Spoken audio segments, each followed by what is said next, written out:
sold my soul to the bottle. Still none of my friends have left me yet. I'm the same man I was since the age of 13, and I've lived my life with no regrets. If you're looking for some freedom, all it takes is 10 drinks minimum. If you're looking for rhyme or reason, all it takes is 10 drinks minimum. Oh, we're going to just keep going? I think it is. Yeah, let's just stop that. Welcome, folks. We are live. This is the last party of the weekend. I'm your host, Chris Burnett. This is 10 Drink Minimum, sponsored by One Topo Chico Seltzer. But it's not the only booze we have today. Oh, no. We have James Smiley in the studio. There he is. Oh, yeah, I mean, you could see me. I was in the background, right? But I am in the studio in case you couldn't hear me. Yeah. So 16 years ago, Smiley. 16 years ago. I would say the brewery revolution kind of started in Albuquerque, right? I would believe so, yeah. Yeah, right? There was like this little small box of a building on Marble and First Street that opened up. And I think it used to be a methadone clinic. I think that's what it was before. That's what I heard. Most of them are. Yeah. Still are. No, but there was I went there and I started drinking craft beer, and there was a beer that they had that I was like, what the fuck? This beer's knocking me out and I love it. And that was the Marble Red. Yeah. So much so that when they rebranded, I was upset about it. Number one, I was upset because I loved these tap handles. I loved them. They were a marble, and then in their logo, they had a little hop inside the marble, right? And they rebranded and got rid of these, and they sold these, and I made sure I got one. Loved it. And throughout the years, I've had my love and hate relationship with the place. It's been one of those like things where like I'd love to go. The music was great. Didn't really know like the ownership. Never really got to know them. Then like the culture changed and it turned into this kind of weird like nightclub environment. Very weird. But recently, there was like stories and rumors, and we didn't know what was going to happen. And I heard that like some big real estate magnate was going to buy it, and sure enough, that wasn't the case. and then I look one day on Facebook, and the KOB or whatever is like local brewer and former employee of such and such place buys Marble Brewing. And so I was like, as soon as I found out who it was, I was like, first of all, I was like, what the fuck? Bullshit, man. That's bullshit, but awesome. And anyway, but in the studio today he's a brewing genius and legend, and has created some of the greatest beers in New Mexico's history. And now he's the owner of Marble. We have Bert Boyce in the studio. Hey guys, thanks for having me. Hell yeah. Oh, I knocked my double. I knocked my double white on the floor. You did lose your double white. Okay, it wasn't open, right? Yeah, it was unopened. Thank God. Yeah, below your throne. Oh, God dang it! These thrones get in the way of life. Don't get yourself a throne. Throne problems. Yeah, let's fix Smiley's camera. Oh yeah, you need to see my shoes. I don't think. Yes. Oh yeah, I got some nice shoes. You do have nice shoes. Hold on, Your outfit looks very well coordinated. Actually, looks very intentional. Oh no, thank you. I knew it was going to be on camera at some point. I figured I should match it up and not just be like, it's hot, I should wear something. Right. Let's fix his camera. It's camera 3, upper body. There we go. That'll go. There we go. That's how I usually look. There we go. So man, it's been, we see each other from time to time randomly at shows and whatnot. Like you and I kind of have similar tastes in music, right? You could say that. Did you go to the Deer Tick show? I did not. Was that a store thing or no? No, these days there are more shows on the calendar than I can possibly see. I did see Tyler Childers this week. That was pretty great. Was that? Amazing, dude. So good. It's only the second show I've ever been to it as Led. I don't usually go to big venues. I don't like it. Crushed it, dude. He crushed it. That guy's awesome. I saw Ryan Adams a couple weeks ago. Yep. Launch. What God knows. El Rey, where was he playing? It was Kiva. Chemo. And if it wasn't for this fucking loudmouth jackass behind me, it would have been my number 2 show I've ever seen in my entire life. Wow. So it's probably by top 3. Someone else played at the Chemo on Saturday a couple weeks ago, the Jayhawks. Really? Yeah, and I had tickets, and then my daughter was super sick, so I didn't get to go. Damn kids getting in the way of like fun and drinking and bullshit. It's frankly, someone should do something about this. Yeah, all these kids and stuff. It's like, don't they have time for? If they have time to be sick, they got time to work, right? They do. Yeah, actually, I'm training them pretty hard. So, man, my mom just left me home with a dog. You're like, that's why I got this dog for, to babysit you. Right. You're not alone. Cry to the dog. Yeah, the dog will hear your pleas. Have you seen Lassie? Yeah, haven't you seen Lassie? You're good. I saw one recently where it was like a Lassie cartoon, and they're like, "What boy? What about the well?" And there's a boy in a well. And the kid follows the dog to the well, and the kid looks in the well, and he's like, "There's a bunch of dead kids in here," and the dog pushes him in. I was like, "This is awesome." That was pretty dark take on that old trope. That was pretty good. So, man, can you tell us what happened? How did all that work, man? Like, so you were brewing, and then you weren't. Yeah. I mean, the short version, the short version is that like most brewers, we kind of get into this business with this idea that we want to run our own place.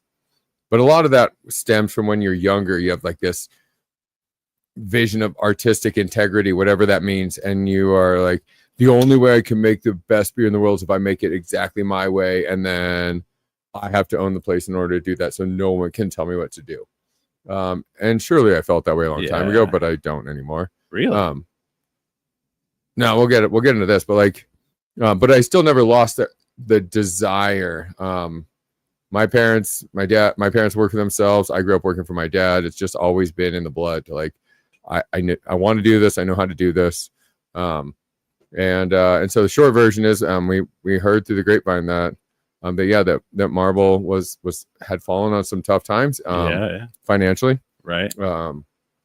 Probably due to, a series of compounding events. I mean, I would hear it all. You would hear all of it. Totally. But luckily I don't live in the past. So, so short story is the owners were looking to get out. They needed some serious help. And, my partner, Jarrett, and I were able to make some phone calls, and, luckily we have a track record where the people we called said yes. And, here we are. That's and that's in like, I'd heard like that, some big real estate guy, the people behind like Sawmill Lofts were going to be behind it. And I mean, they still might be, I don't know. Oh, they're not. For the record, Jim Long has nothing to do with our team. And the rumor mill was going. Yeah, it was going strong. 2 months, man. I mean, Jim Long was who everyone thought was doing it. Yeah. And I don't know the guy, but honestly, like everything I've heard about how he does business, like probably wouldn't have been a bad choice. But really, okay, I don't know. From what I've heard, I don't know him either, and I don't know anything about him, and I don't really want to, But like I was happy that someone was going to not let it go away, but I was like, not, it wouldn't been my choice. No, of course. I mean, so let's be honest. Like, it's not very often that, we're just two dudes. I'm a brewer. He's a sales guy. Well, before you get into that. Yeah. Okay. Like when your guys' name got announced, like that would have been like, in my mind, you guys would have been like the dream team of doing it. Like I would have been like, well, I mean, I'm glad somebody's buying it. And if someone said, who would you wish could own it? I'd be like, fuck. I mean, like Bert Boyce and, those cats. But I would have been like, there's no way in hell. And then when it was announced, I was like, oh, what the fuck? I was like gobsmacked. So go ahead. Sorry. I just wanted you to know that. Yeah. I don't know where I was. We're just two dudes that, luckily, we had a couple people that believed in us and a bank that believed in us. I mean, I'm in debt for the fucking rest of my life. This is not like there's no fairy tale here. Like, no, I got a bank loan that's gonna probably bury me. But but I don't care because this is what we wanted to do. Right. It feels good, man. It feels right. We got a great team. Like, I mean, so much energy. Like, we believe that we can do this. Yeah. There's a moment like you and I were talking right before. If I could not drop anything, I just spilled on myself. But like you and I were talking earlier. No one even saw that. You could have just smoothly let it go. This is about realism. So Chris is all, just so you know, I just peed myself. I know it's not on camera. I peed myself. So, but you and I were before we were talking. We're both 50. Yeah. So there's a moment in your life that you either shit or get off the pot. 100%, man. And that's where I think you guys maybe were. I don't know. And it was like, because I know, and this you could tell me I'm wrong, but I know in like 2019 this was a plan. Yeah, for sure. You were going to El Paso, and very public, you know. But, yeah. In 2019, I had, and you know, all the way until April 2020 when COVID started. I was very close to opening a brewery in El Paso. Still have a lot of love for that city. And then COVID hit, and I was weeks away from signing a very legally binding, very expensive lease that would have been a stretch even in perfect conditions. And then COVID happened. And we're like, whoa, let's just pump the brakes. And then, you know, it never picked up enough momentum to make it happen. The COVID wrecking ball. It really did. I mean, frankly, like, but you know, fast forward 5 years, this is the best possible outcome. Absolutely. I could not be more thrilled with where I'm sitting today, you know, man, like this is real. And the thing is crazy. Here's what's crazy to me. Smiley and I did a Comic-Con in El Paso a couple months ago. And you go there and like, you'll go to a restaurant and they're like, oh, you have the menu and they'll bring it out. And it says like local, or it says domestic. And it's like, you know, Bud Light, Budweiser, you know, Corona, all that shit. And then it's like, imported, and it'll be like Heineken. But then when it says local, it's like Marble, Santa Fe, all that. So like you would have actually been the local.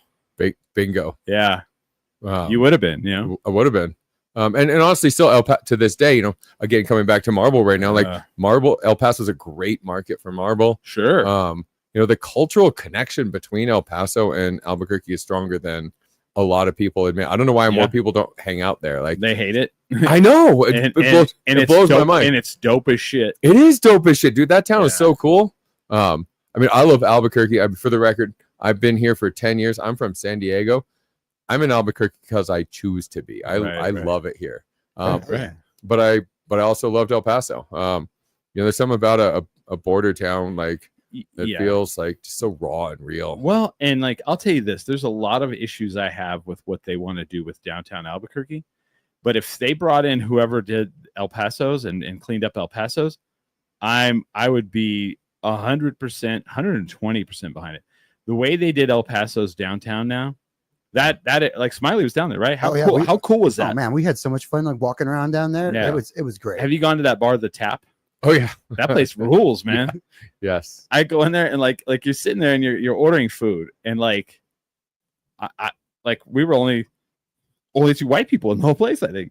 Yeah, well, you know, we were from New Mexico. We could understand the order. But like the lady comes over, she starts talking to us, and I'm pretty sure she either didn't speak English or she didn't want to, which is fine. Either or. Yes. Yeah. And we spoke enough where we it was really cool.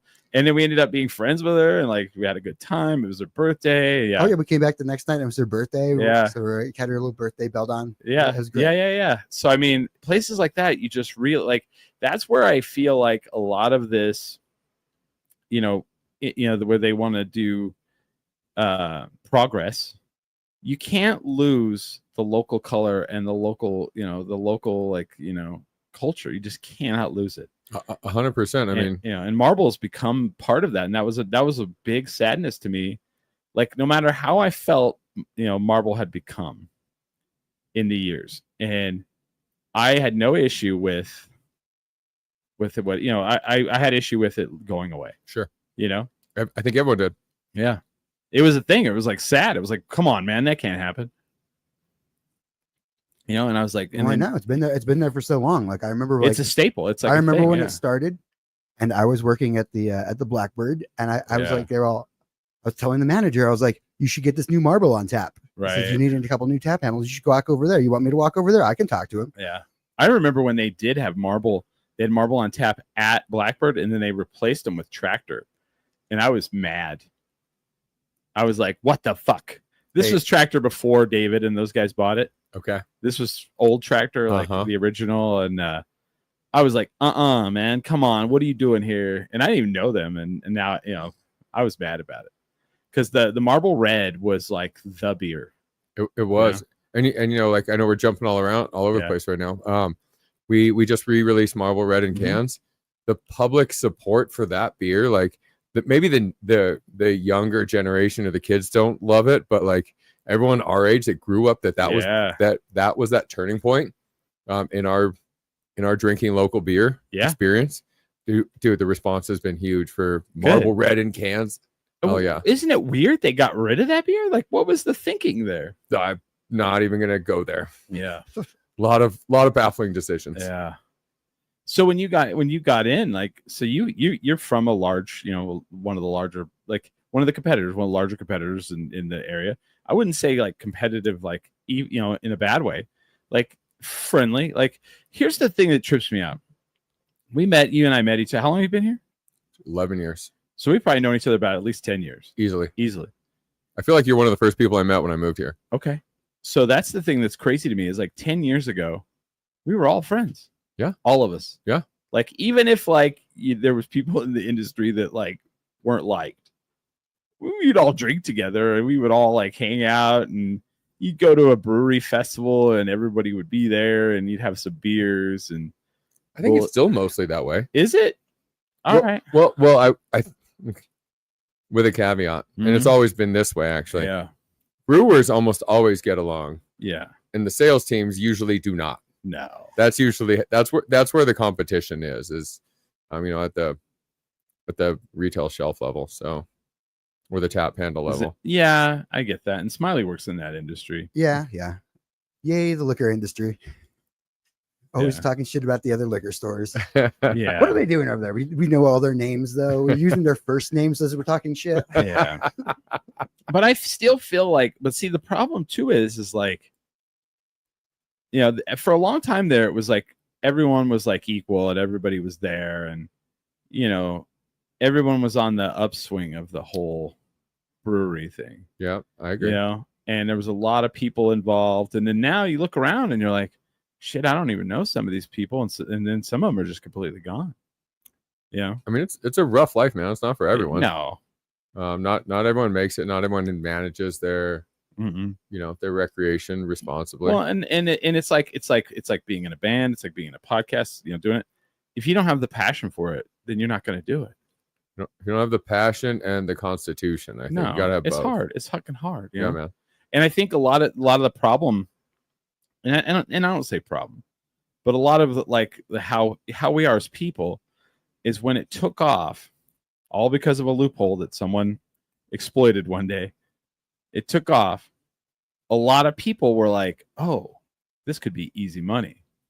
Let's get into this." And I think a lot of that happened. It absolutely did. And they found out, they were like, "Oh shit, this was way harder than we anticipated." And I don't really love beer all that much, and sold out. Are you talking about when we had 1 million breweries in town? There was what, like 65 plus breweries and tap rooms at one point, right? Yeah, something like that. I mean, watching Marble go from like this small little box to I remember. So when I first started going there, they had a fenced-in side patio. The stage was outside of the fence. So when the band was playing on the stage, they couldn't even drink because they were not allowed to. And like you could walk behind the band. Yep. And then I remember they built that like brewing area in the back that's in the background now of the stage. Uh-huh. And then they pushed the stage and then moved the fence and then had that big mural put there that's been there for a long time, which is great. It's kind of legendary. It's fun. Yep. And then the band could drink. And I was like, that's kind of funny. And I just remember like when the bands would drink there, they were like, yeah, dude, you just have as much as you want. They don't stop you, you know?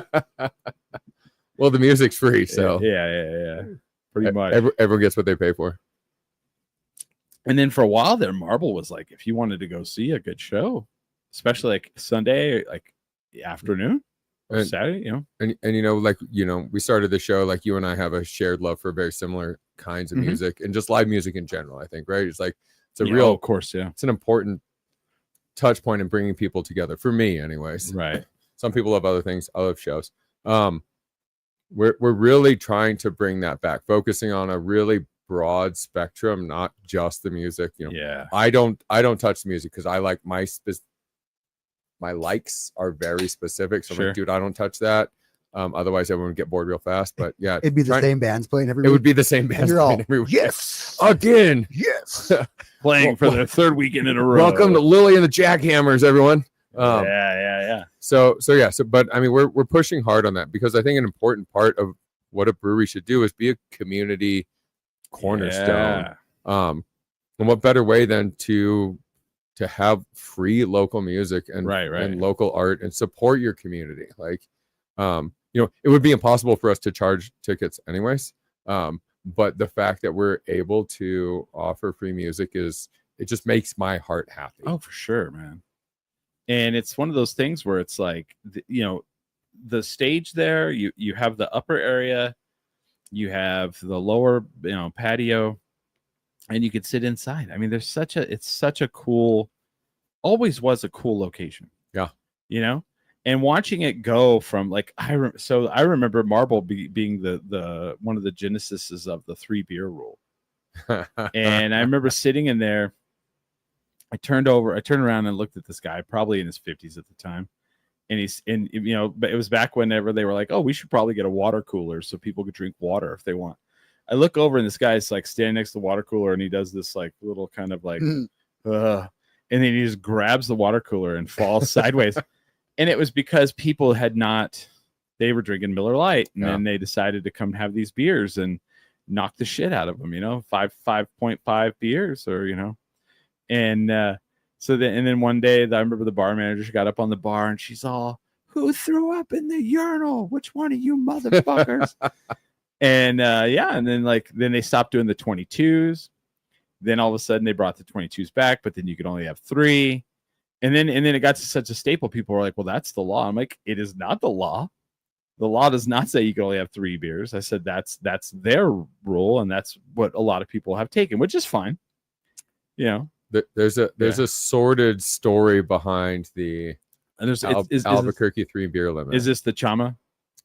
It's related to Chama. It's related to Chama, which is how it got passed to Marble, and then how it got passed. How it didn't even get passed. A lot of other breweries just adopted it. Just adopt it. Yeah. And it's smart, you know. I mean, sure, it makes it. I'm sure it's great for the servers.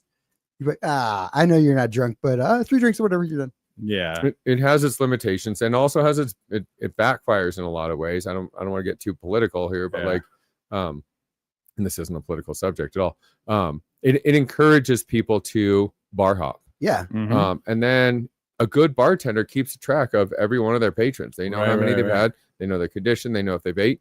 And if people are leaving and coming and going, and it just creates a different environment for the bartender to keep track of. That's true. And then the next one has no idea. 0. Like, boom. Yep. Clean slate. You walk in, clean slate. Yeah. Of course. And you know, and some people can handle like 3 beers like that, and some people cannot. True. I am currently drinking the Marble Double White here. Blast from the past. Blast from the past. Classic. It's a classic. It's had its ups, its downs. It has I would say. So with that, like, okay, you were last time you were on this show, you debuted the 7K for Santa Fe Brewing. Really? That is right. Oh, wow. It had never been drank outside of you guys, I think. And you're like, hey, can we come over and like bring a beer? And I was like, yeah. And it was the 7K. And now that's like one of the most popular beers in the state, right? It is by far the most popular beer in the state. Yeah. Do you know how much I stock that in my store? Mm-hmm. Seriously. It flies off the shelves. And you brewed that beer. That's yours, right? I don't really like that part of the industry. Like, you know, oh, my recipe sort of like, but yes, our team and I had a big hand in developing the recipe. And I think the most important part about making a new beer or tweaking an old beer is just figuring out who your customer is and what they want, and then work backwards from that. So that's kind of how we got there. Well, with that, what do you got on the horizon coming from Marble? We do it. Obviously, we're working on some things. You don't want to tell. You don't want to tell us. No, this is not the grand reveal. I'm not close enough yet. You son of a bitch! Come on, man. But, can I come back early next year when I'll let you know? Yeah. Of Oh course. hell yeah! Of course you can. Come back anytime you want. We'll here's what we'll do. Here's what we'll do for you, Bert. We'll build a bar right over here. That'd be sick. We'll get a tap system in it. Okay. And then you just bring us kegs. We'll can I replace that Topo Chico hard seltzer button? Yeah. Okay. If you do that, yeah. Okay. If we have we could get kegs and just have Marble on tap in here. Absolutely. Just a little 6-barrel. Yeah. Yeah. We can make that happen. Damn, you heard it, Smiley. I know he put me on the spot on air. Oh, you knew it. Nice. Yeah. Usually I'm the one that gets the sponsors. Yeah. for the Marble beer sponsor, absolutely. You know what? I don't even feel backed into a corner. I feel like this is a pretty this is a pretty simple win-win. I don't understand. You know what?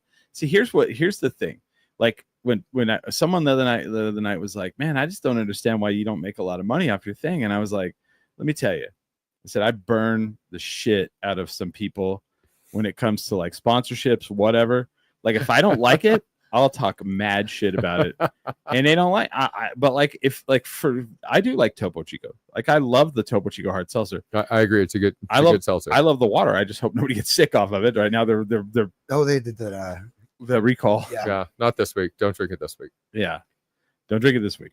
But I have Topo Chico like Converse that I own. I went and bought them. Does Malort sponsor you? I wish. But they're okay with us using the Malort logos and everything. Dude, I have a tattoo. Yeah. Right here. Don't you have some weird red velvety jacket or something too? I have hoodies that I made because I wanted the hoodies because I saw one on a music video. So I made them and I gave one to my friend Ming, and Ming wore it to the distillery. And they were like, "Where did you get that?" And he's like, "My friend in New Mexico made them." And they're like, and they were like, "Oh." And like, "We don't even sell Malort in New Mexico." And he's like, "I know, but he gets it." And they're like, "Oh." And he's like, and he was like, "Are you guys mad at him?" They're like, "No, I don't care." I thought you had some like red pleather bomber jacket thing. No. Okay. No. God, no. That would be amazing. Someone else. I have another friend, Alex, who is also equally obsessed with. I would like that. All the terribleness that whatever comes with that beverage entails. And you hate it. I do. I hate it with a passion. So last time we were in Chicago in October, and I think we'll probably be in Chicago again in October. But we went to the distillery, and they had oh my God, I was so hungover. Imagine it's 10 a.m. You're in the distillery. You know how that smells. Are you hungover from drinking Malort the night before? You probably smelled it and you felt bad the next day. So not only Malort, no shade, but it's a weird. They don't, dude. They could give no fucks about the shade. They love the shade. So like we go, and they had the normal Malort. They had the Malort aged in a bourbon barrel. They had Malort aged in a Lefroy barrel. That was special. What else did they have? They had the one that was like the Valentine's Day one. Do you remember this? Yes, I had the Valentine's one that was Malort with rose water and chocolate. Yep. Yeah, that was insane. As if that helps. Yeah, and I mean, it helps it taste worse. Yes, it does. Yeah, the Lefroy one almost made me yak. I liked that one. I secretly took Scotch. I usually have no issues, but I secretly like took my last shot and dumped it in the trash. I was like, oh God, I am hurting. They just kept getting weirder and more bizarre. Yeah. And here's some other specialty flavor. We're like, it's what now? I think that's their whole thing, right? Like, yeah, they're trying to push you. They're trying to push you to the edge. They're actually trying to make it worse. Yeah. And then the cool thing was, it's like he's like, "Hey, you guys want to go up on the roof?" And it's like this 4-story building in like this cool neighborhood in Chicago. So we got to go up on the roof and just kind of like, I mean, it was amazing to just look out over like the Chicago skyline, and it was really awesome. You know? That part sounds good. Yeah, it was really cool. And then the guy's like, he's like, "You guys want to go have tacos?" Because it was in like a Mexican neighborhood, so we went and had tacos. It was kind of interesting. That was great. And so my brother-in-law lives in Chicago, and I used to live in Cincinnati. I moved here from Cincinnati actually, and it's just a couple-hour drive. So we drive Friday night from Cincy, get off work, and drive up to Chicago to hang out with my brother-in-law and his wife. Oh yeah. And we meet him at a bar, and bars. I don't even know if they close, but like we'd get there at midnight or something. They close at 4. Yeah, 4 a.m. Honestly, as I get older, I'm like, that is too late. Yeah. Thank God for 2 a.m. closings that keep me Right. alive. But anyways, he would greet me with a beer and a shot of Malort. Like, welcome to Chicago. Here's your Malort. Yeah. Son of a bitch. The Chicago Someone handshake. tried to tell me. He did not give me a cigarette though. It was just a Malort and a beer. Someone tried to tell me, they're like, I'm from Chicago. I've never even heard of this. I was like, they're like, it's not a thing. I was like, yeah, it is. You apparently either don't drink in Chicago or you left before you were old enough to drink. Mm-hmm. And then they called their brother, and their brother's like, what the fuck are you talking about, idiot? It absolutely is. It absolutely is anything.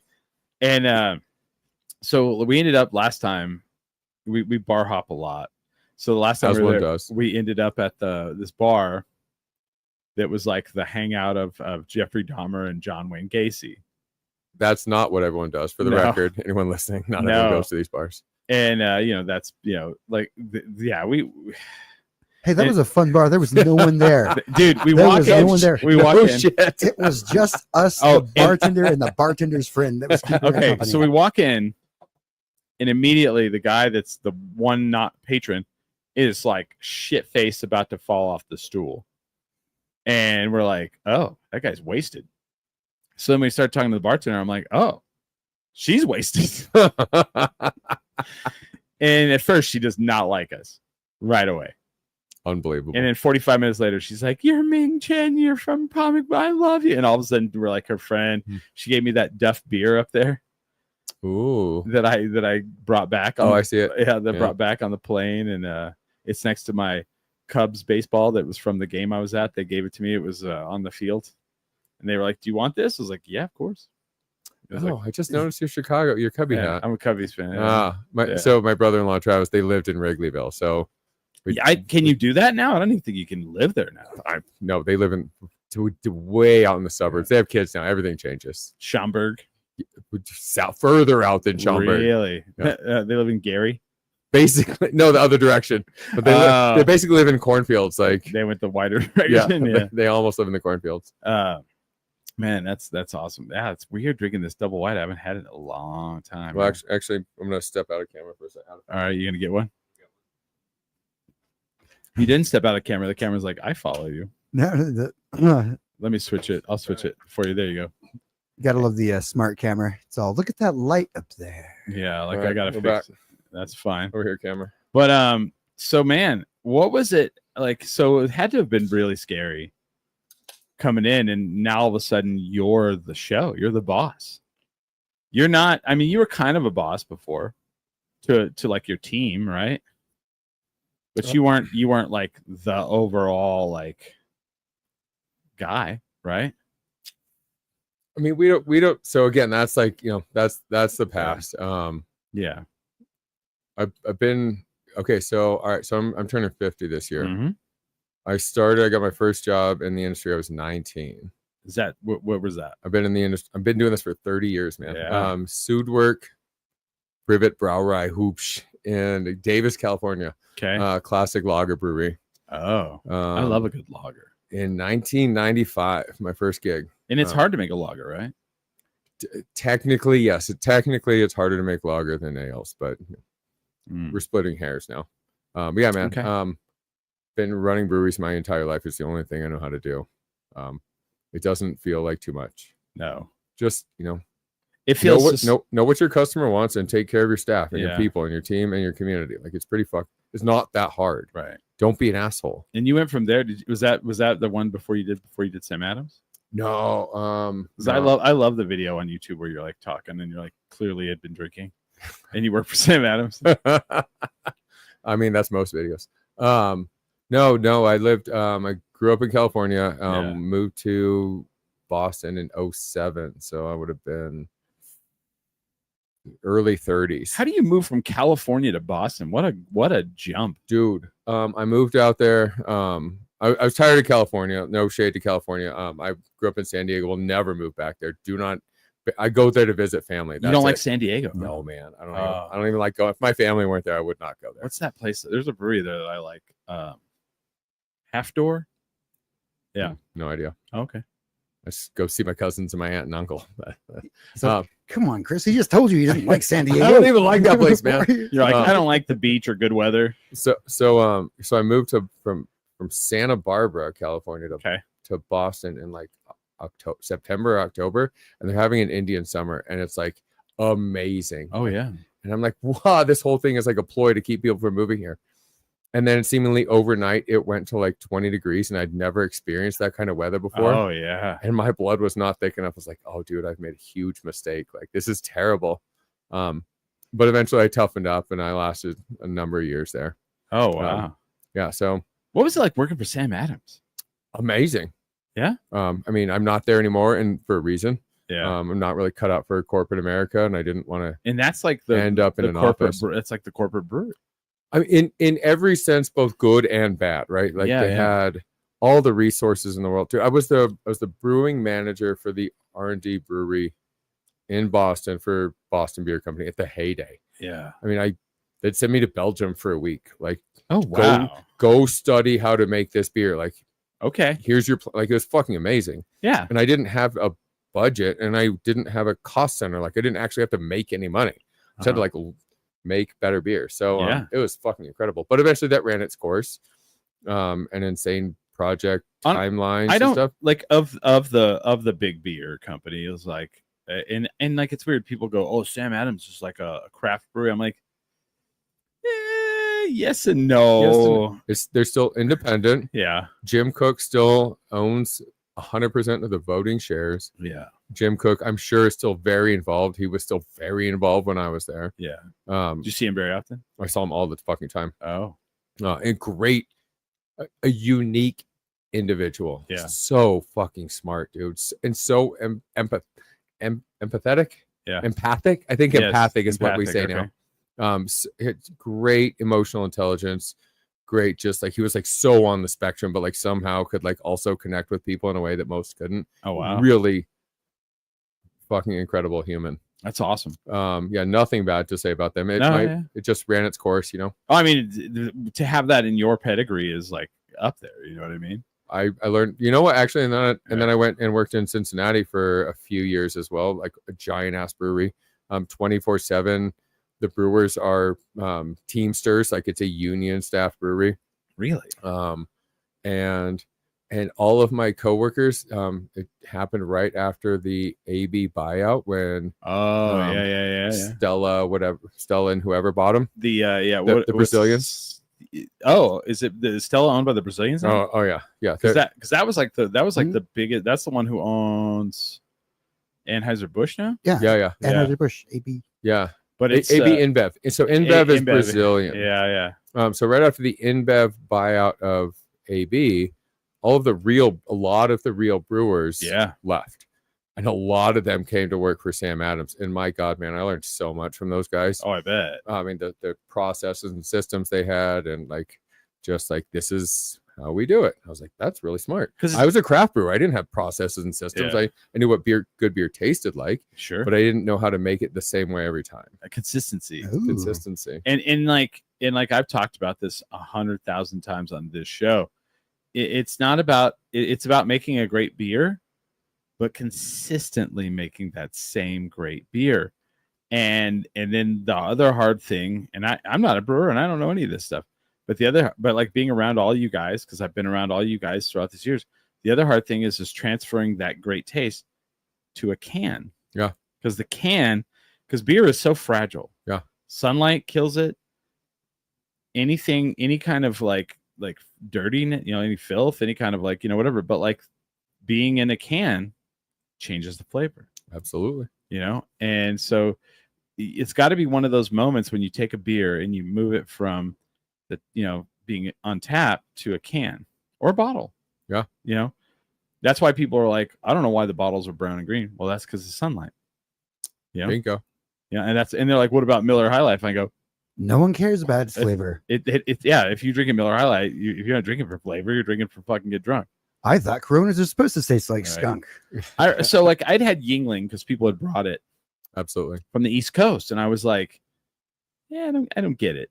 And they're like, oh no, I'm telling you, it's a great beer. So then I went to DC, and the problem I have with beer now is the distributorships they're all pretty much the same people everywhere. there's a lot of consolidation within that business. So when you go to any city, any major city, at the airport or the hotel, if you're at the airport or the hotel, if you're listening to this podcast, you're going to see Bud Light, Coors Light, Miller Lite, Corona, Dos Equis, Blue Moon, and then one or two of the locals, if there are any, right? Correct. And so then I was in, that's pretty much it. That's pretty much everywhere, because those are the top selling. Oh, Modelo has now come into the national picture. Because in like anytime you see a product that goes big, it's not because it's popular. It's because that's what the big distributorships want to push. Correct? Mostly. There's some push and there's some pull. Yeah. Well, and I mean, there's money behind it. It's like anything. If you want to become a famous musician, there has to be a lot of money. Either you have to cough up a lot of money to get to that level, or someone else has to. So we can take a huge reach and pretend we know how music contracts are written with producers, right? Which I'm totally game to do. Or we can talk about how beer distributors work. Yeah. And the problem I think a lot of craft brewers face is that they take this really adversarial approach with their distributor, and they approach their distributor as an impediment to their market rather than like a partner. So I think what sets us apart is that we feel like we understand what our distributor wants pretty well, and we try to make them happy. And really, Smiley, like this goes back to like the basic tenets of what makes a good business. Just fucking make your customers happy. Like this isn't about you. This is about your customers. So yeah, true. Check your ego at the door, figure out what your customer wants, and then try and figure out how to make that. That's true. And I mean, because if people are asking for it, they'll put it out. They don't want to come into my store and be like, why don't you carry this beer? Well, I think it's shit. Like, that's not how you run a business. No. I don't like it, so I decided. Smiley, you're going to tell someone if you think it's shit. I mean, I will. Well, I'll be like, I hope you enjoy it. But if your customer, likes it, we'll still carry it. Yeah, you exist because your customer comes in your store every day or a couple days a week. Yeah, right. But whether you like them or not, right? But there are distributorships that'll come in and be like, "Hey, Smiley, we would like for you to put this in the front of the building." So all economics are front push pull. Yeah. And if they want that, they have to bribe me. If they want that display area right up front, you have to make it worth my while. It's funny, the other day my coworker sends me a video of this beer vending machine. He goes, "You ever see this before?" I was like, "Not only have I seen it, I have it in my studio." And he's like, "What? How did you get that?" I was like, "Smiley works at a beer store." And they want what store do you work at, Smiley? I work at the Bird of Paradise on Gibson. Oh. So we get. I've heard a lot about that shop, but I haven't been there. No. Well, he probably wouldn't. No, it's. I mean, it's pretty far. It's not close to my house, but I have heard of it. Yeah. We have an interesting customer base, because we got the Ridgecrest right there, and then we got the base right there, and then we got the Warzone. There you go. I was like, you're leaving that one major area. But those are our three clientele, so we have a very diverse selection. Yeah, because we have to cater to everyone. That's why I have the blends, because of Smiley. Smart man. Yeah, but So, all right. So definitely since the last time I've talked to you, you definitely have gone, because are you having the or were you always there, where you're now more of like the business side of it and less of the beer side of it?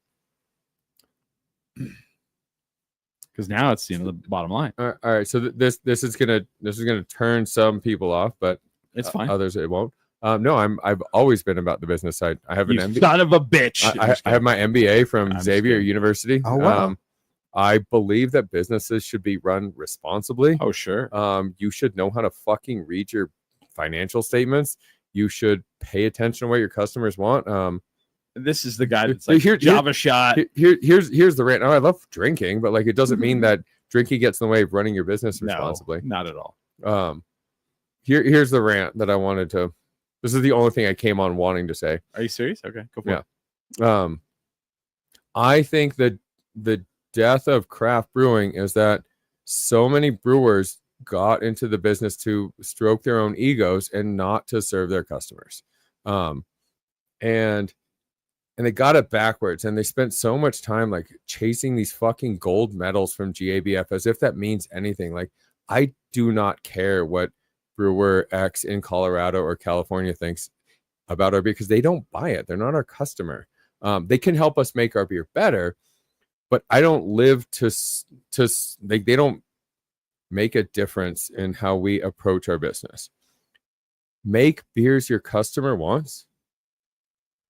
And therefore, you like, once you like flip the script a little bit and you like start listening to your customer instead of yourself or your echo chamber, your life changes completely. Like, make your customers happy, make your community happy, exist to serve your fucking community, and everything will fall into place. And that's not, it doesn't take an MBA to figure that out. Just fucking check your ego at the door, be a good person, make beer that people want to buy, and it will all work out. That's my stump speech. See, the thing about what you just said, it's not just beer. It's a lot of things. Everything, man. It's everything. Make a podcast that people want to watch.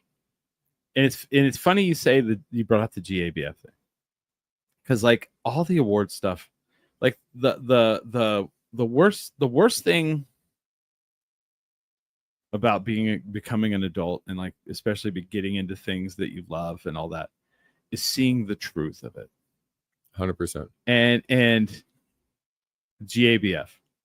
You want to be a brewery and you want to win a GABF medal?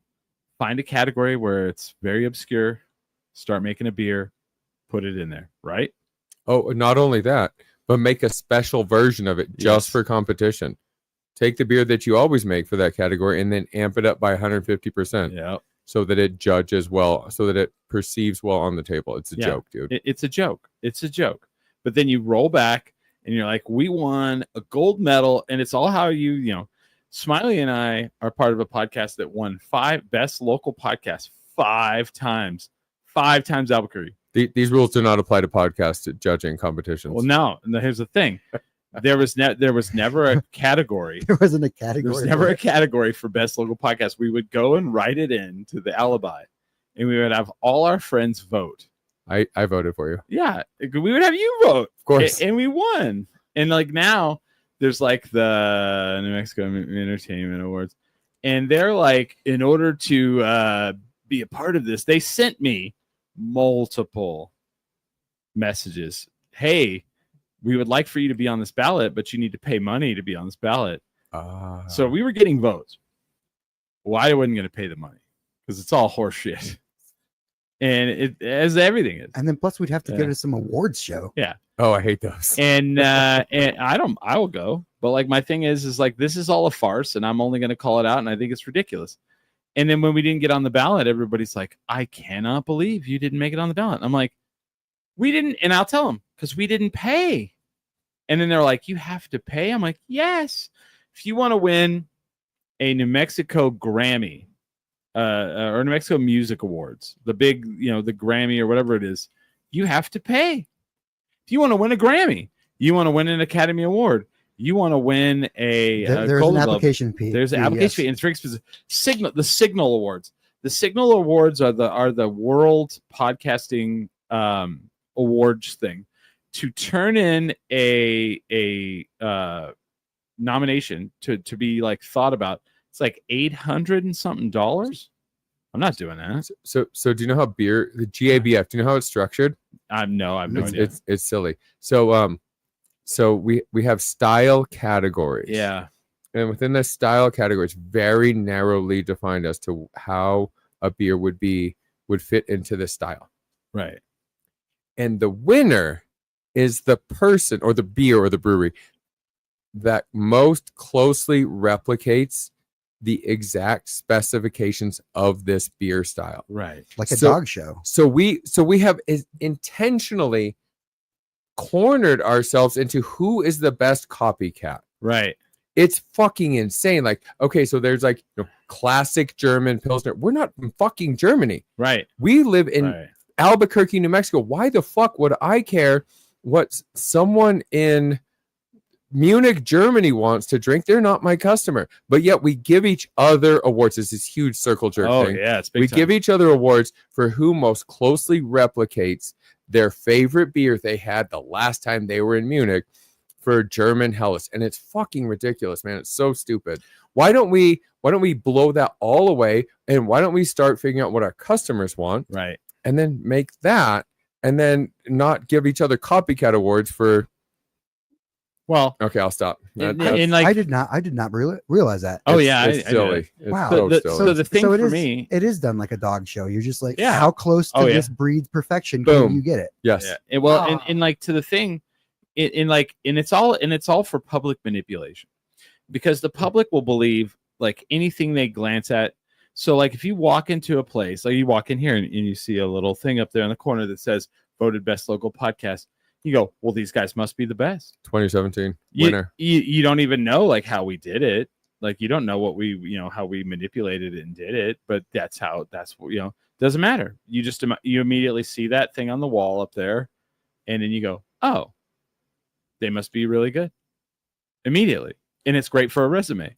When I would walk into a meeting and people would be like, so tell us about your show. I would go, well, we're 5 times voted the best local podcast. And immediately they go, oh, I tell people that when I introduce them to you. Yeah. Like this guy is a champion, a real champion. But like to me, like, so whenever I hear someone has won something and they go off that laurel, immediately I go, okay.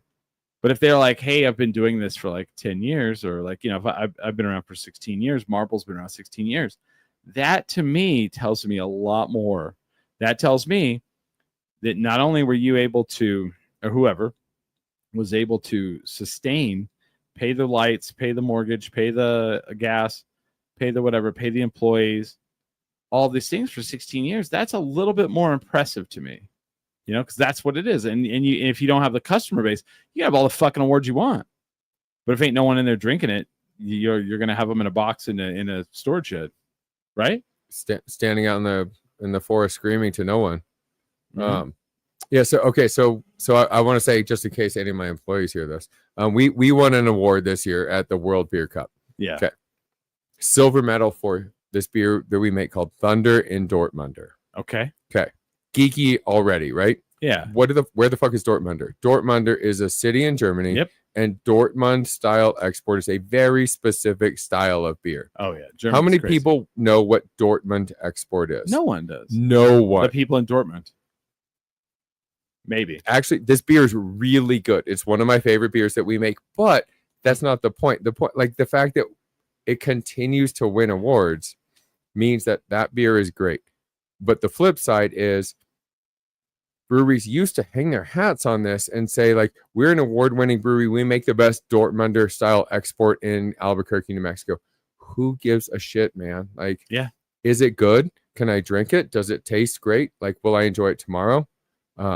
Maybe. It's the circle jerk thing. We're talking to the wrong community. Absolutely. We're talking to each other and ourselves. Yeah. Can you imagine if you walked into a podcast convention, we're like, hey, fellow podcasters, I'm the best here, and I'd just like you all to know that. I wouldn't. But you had no listeners. I don't want to hang out with those people. No, I don't want to hang out with brewers either. Please acknowledge my my awards, please. Thank you. No. Oh, you know what? I'm going to tease that for the second hour. I have an announcement. I forgot about this. I have an announcement for the second hour for me. All right. For me. Did you win an award? No. Oh, I got asked to do something, and I was like, "Oh, fuck yeah!" I'll see, even better than awards. Yeah, experiences are much better than awards. They are. Agreed. But we're gonna take a little break with Bert Boyce from Marble Brewing. We'll be back here in a little while. I need to add you guys to we do ads at the break, and I'm gonna add you guys in because you know why? I'm gonna tell you why. Please do.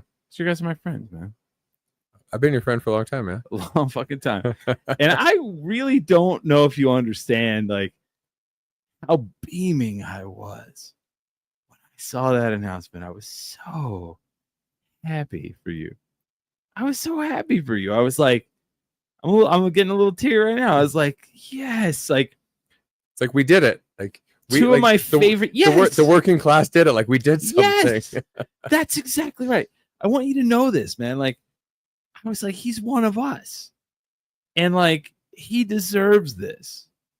If anybody on this fucking planet should run this amazing place that we all need to like turn into the take it back and turn it back into the most badass place it was, and then take it up another level. These are the guys, man. You and Jarrett, I was like, yes. And it was so hilarious because like I've gotten to a certain level now where people will be like, hey, have you heard the news about that? And like they come in and like I'm at work and they're like, so Chris, did you hear Marble Brewing got sold? I'm like, I did. I'm like, what do you think of that? I'm like, well, they're two of my friends, and so I'm absolutely excited. And they're like, what do you think is going to happen? I was like, well, let me tell you what's going to happen. These dudes are going to kick the shit out of this because those two guys. I said you have the best brewer in the state, and I said you have the guy that was behind the marketing campaigns, boom, of like some of the biggest beers that we've ever had here. I was like, it's going to be insane. I'm not fucking with you and like saying this shit because you're here. Literally what I said. I was like, I'm excited for it. Thanks, man. Yeah. Craft beer is not dead. We're just like kind of refiguring out how we do things. Beer with Billy. There's a review channel called Beer with Billy. He's watching. He says, cheers. Cheers, Billy. I should have had him come in. He could have came in. He's a big fan.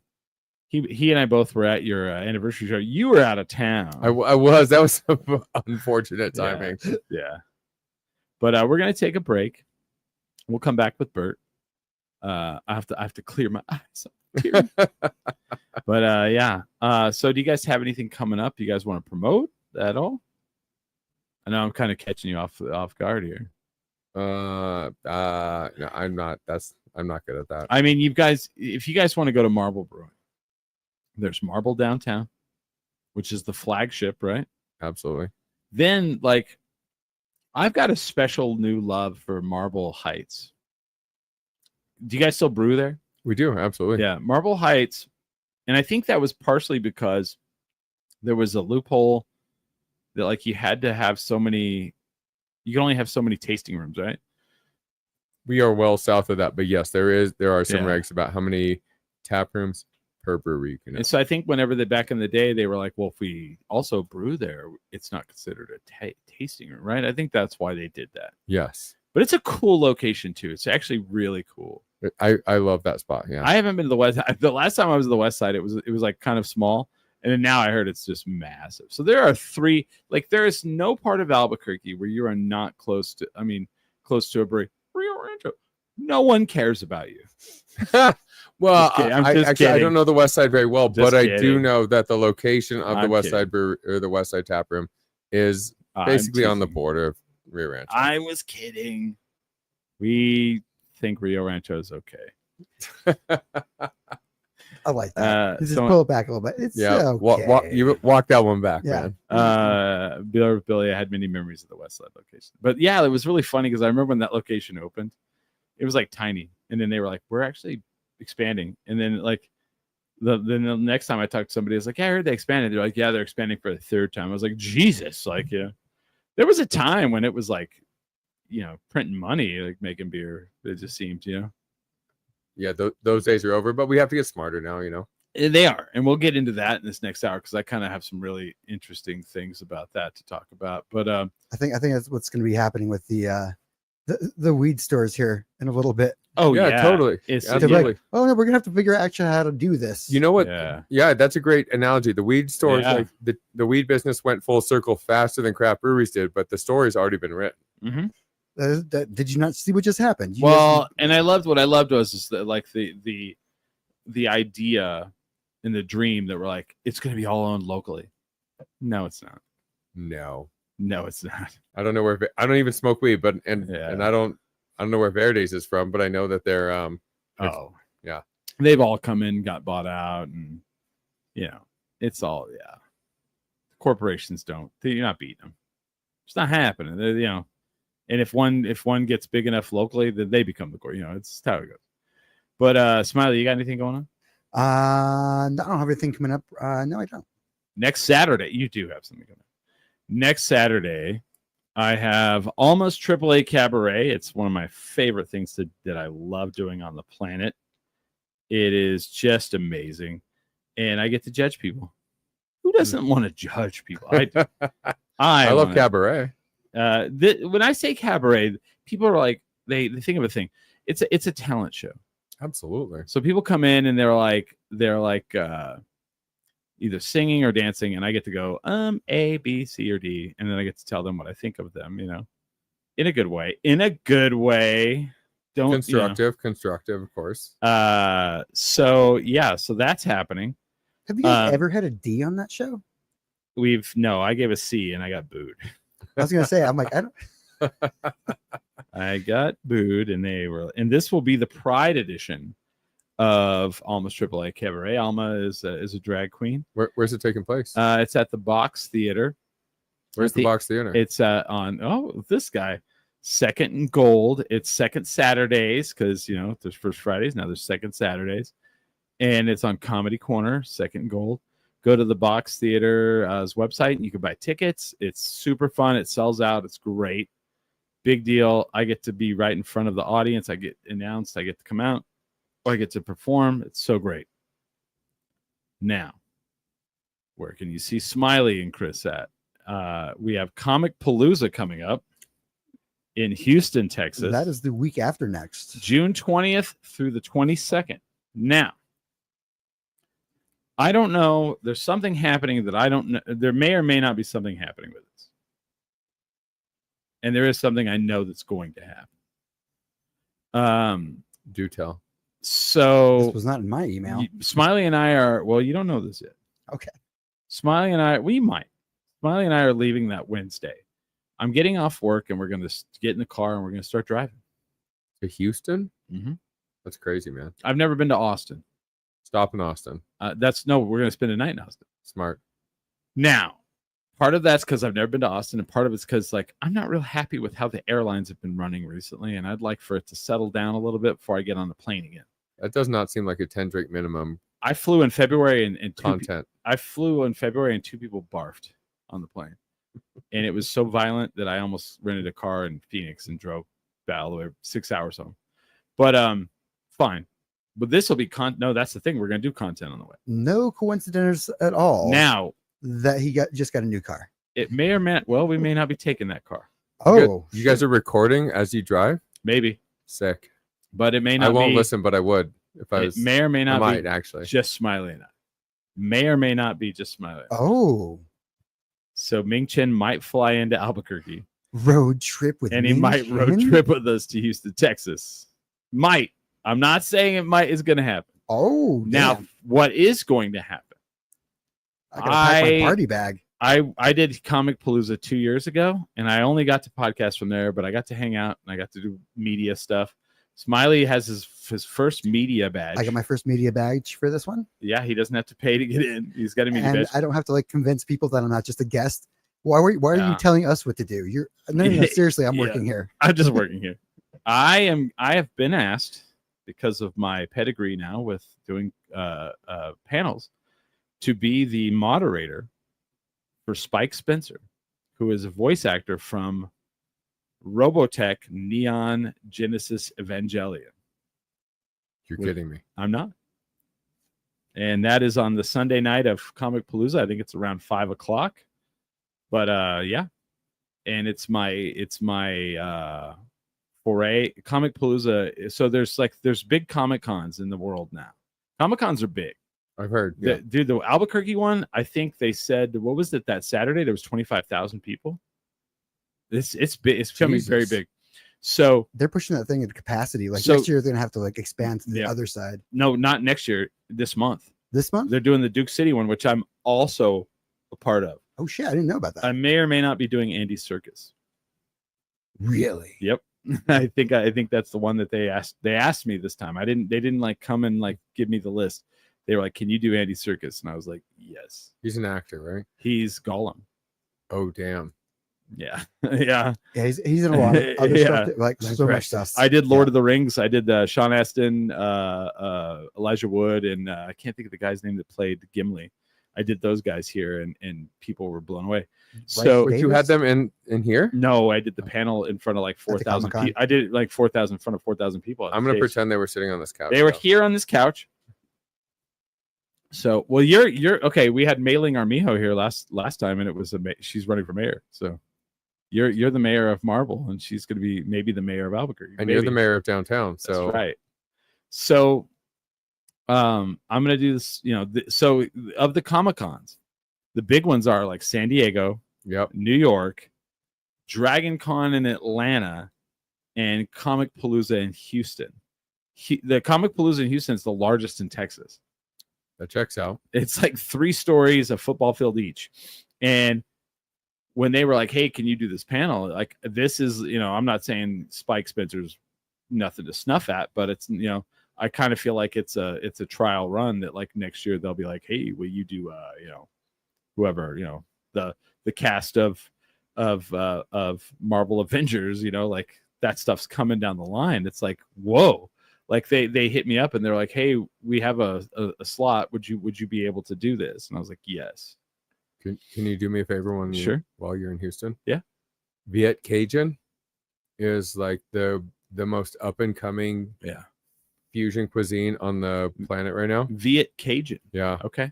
There's a huge Vietnamese population in Houston. I'm liking what you're saying. I'm loving all of this. And then so post Katrina, a lot of New Orleans refugees and moved to Houston as an interim and then stayed there. Oh wow. So there's a huge Vietnamese Cajun fusion cuisine happening in Houston.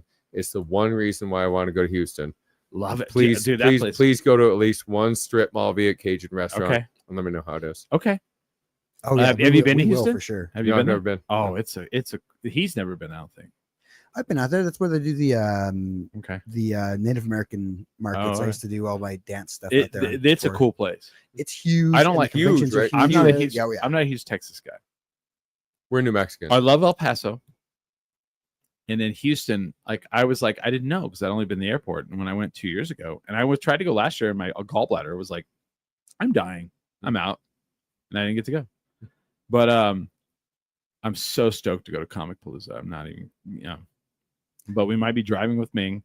I bought us special microphones for the trip. No, And then clip onto your. Oh, the clip-ons. Yeah, Oh, we nice. have the Rode ones that'll clip on, and we have a stand that I could put a phone on, and we could just throw it somewhere and then start broadcasting live and just be like, we're live. Smiley and I are outside. We're like in Fredericksburg, Texas, wherever, Just want to fuck it. I should give you offline some recommendations in the Austin area.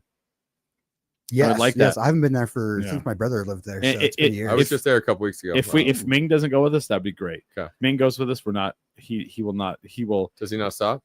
No. Oh Does no. he stop only to pee or something? Oh No, no. The opposite. He just knows. He already knows all the places. He will have an itinerary. He has an itinerary We're going ready. to go here and then here, and then if we have time, we'll go check out this place. Yeah, like when I went to Chicago, everybody's like, "You need to go," and I'm like, "Nope, just stop." He already knows where we're going, and it's I'm but a servant. no, but it's great. It's like I'm kind of like probably you would like this, where you just kind of go and you're like, "Where are we going?" They're like, "Here," and you're like, "Okay," and then you walk in and you're like, "Well, this place is amazing," and then he's like, Ming will be like, "We're there for like an hour," and then he's like, "Hey, we're gonna bounce over to whatever," and you're like, "Okay," and then you get to that place and you're like, well, this place is amazing, and you just keep saying that until it's 4 a.m. It's I do like that. I do hate being in charge of planning. yes, So, yes, all right. yes, Yeah. exactly. Heard. If yes. Ming is there, Yeah. you're like, no, I just have to. Yeah. I just have to keep up. Well, the first time he went to El Your life Paso. is in your hands, dude. The first time I did the El Paso Comic-Con, he's like, hey, you want to go down to El Paso with me and do this Comic-Con? And I was like, sure. He's like, I'll fly into Albuquerque and we'll go down. And I'm like, have you ever been there? And he's like, no. And as we're driving down, he has his phone open and he's mapping out our itinerary and I don't know how he's doing this. And then we get down there and we go to all the coolest places I've ever been. And when Smiley and I went back, I just pretty much mimicked that fucking same thing. And it was great. So Super people fun. know where to go. Yeah. They just know how to look up in a city, not the tourist, but the local. He's got it down. He's got it down. And it's funny because when people are like, hey, I'm moving to this place or that place, I'll be like, oh, hold on. And I'll message him. I'll be all, hey, tell me about Omaha. And he'll be like, Omaha, you want to go to this place, this place, this place? And like, he knows, like, he's like, king. And I keep telling him, like, dude, you need to start filming a travel show for like YouTube. Right. You would be more famous, you know. But anyway, sorry. But that's where we're all going to be. We're going to take a break. We'll be back with that. We are 10 drink minimum.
soul to the bottle.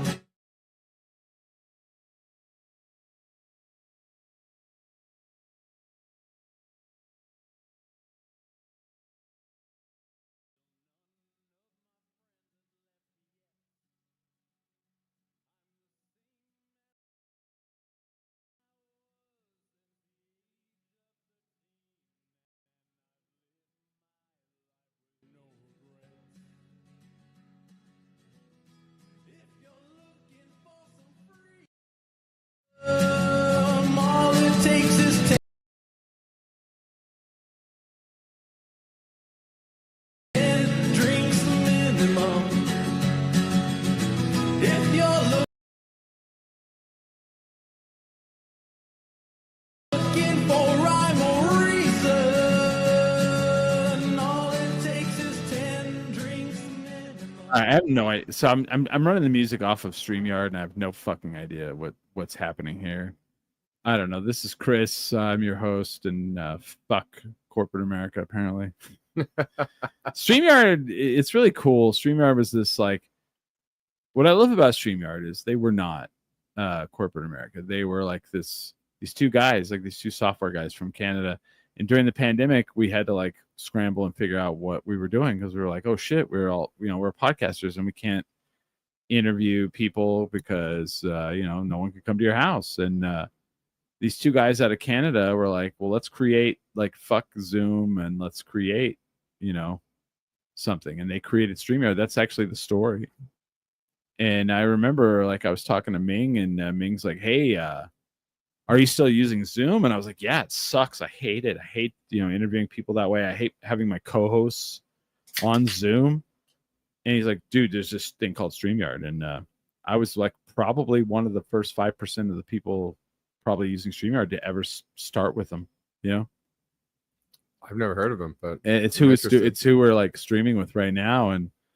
And overall, I 100%, and they sold it. I think those two guys sold it. But the company always like evolves it. It's kind of interesting. And it's like today I turned it on and it was like, here's all the new things you can do. It's like, oh fuck yeah. That voice you heard earlier. First of all, this show is sponsored by Topo Chico. And new announcement, if you're new to this broadcast right now, it's going to be double sponsored. It's going to be sponsored by I fucked the camera up. Hold on, let's get that fixed real quick before we announce that. So I don't want to mess that up. Appreciate it. Yeah. The camera, like when you're not on it, it's like, I don't know what to do. There we go. Getting closer. There we are. There we go. We are announcing now that we're going to be dual sponsored. We're going to, somewhere, say what, maybe 6 months from now, maybe.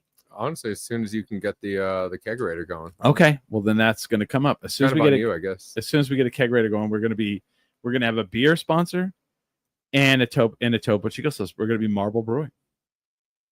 For that sort of thing. Yeah. And because people can have beer, they can have seltzer, they can come in here, man. We're gonna be a full-on bar podcast. I love it. It's funny because like people, everything we do, people copy. So how are they gonna copy that? You know what I mean?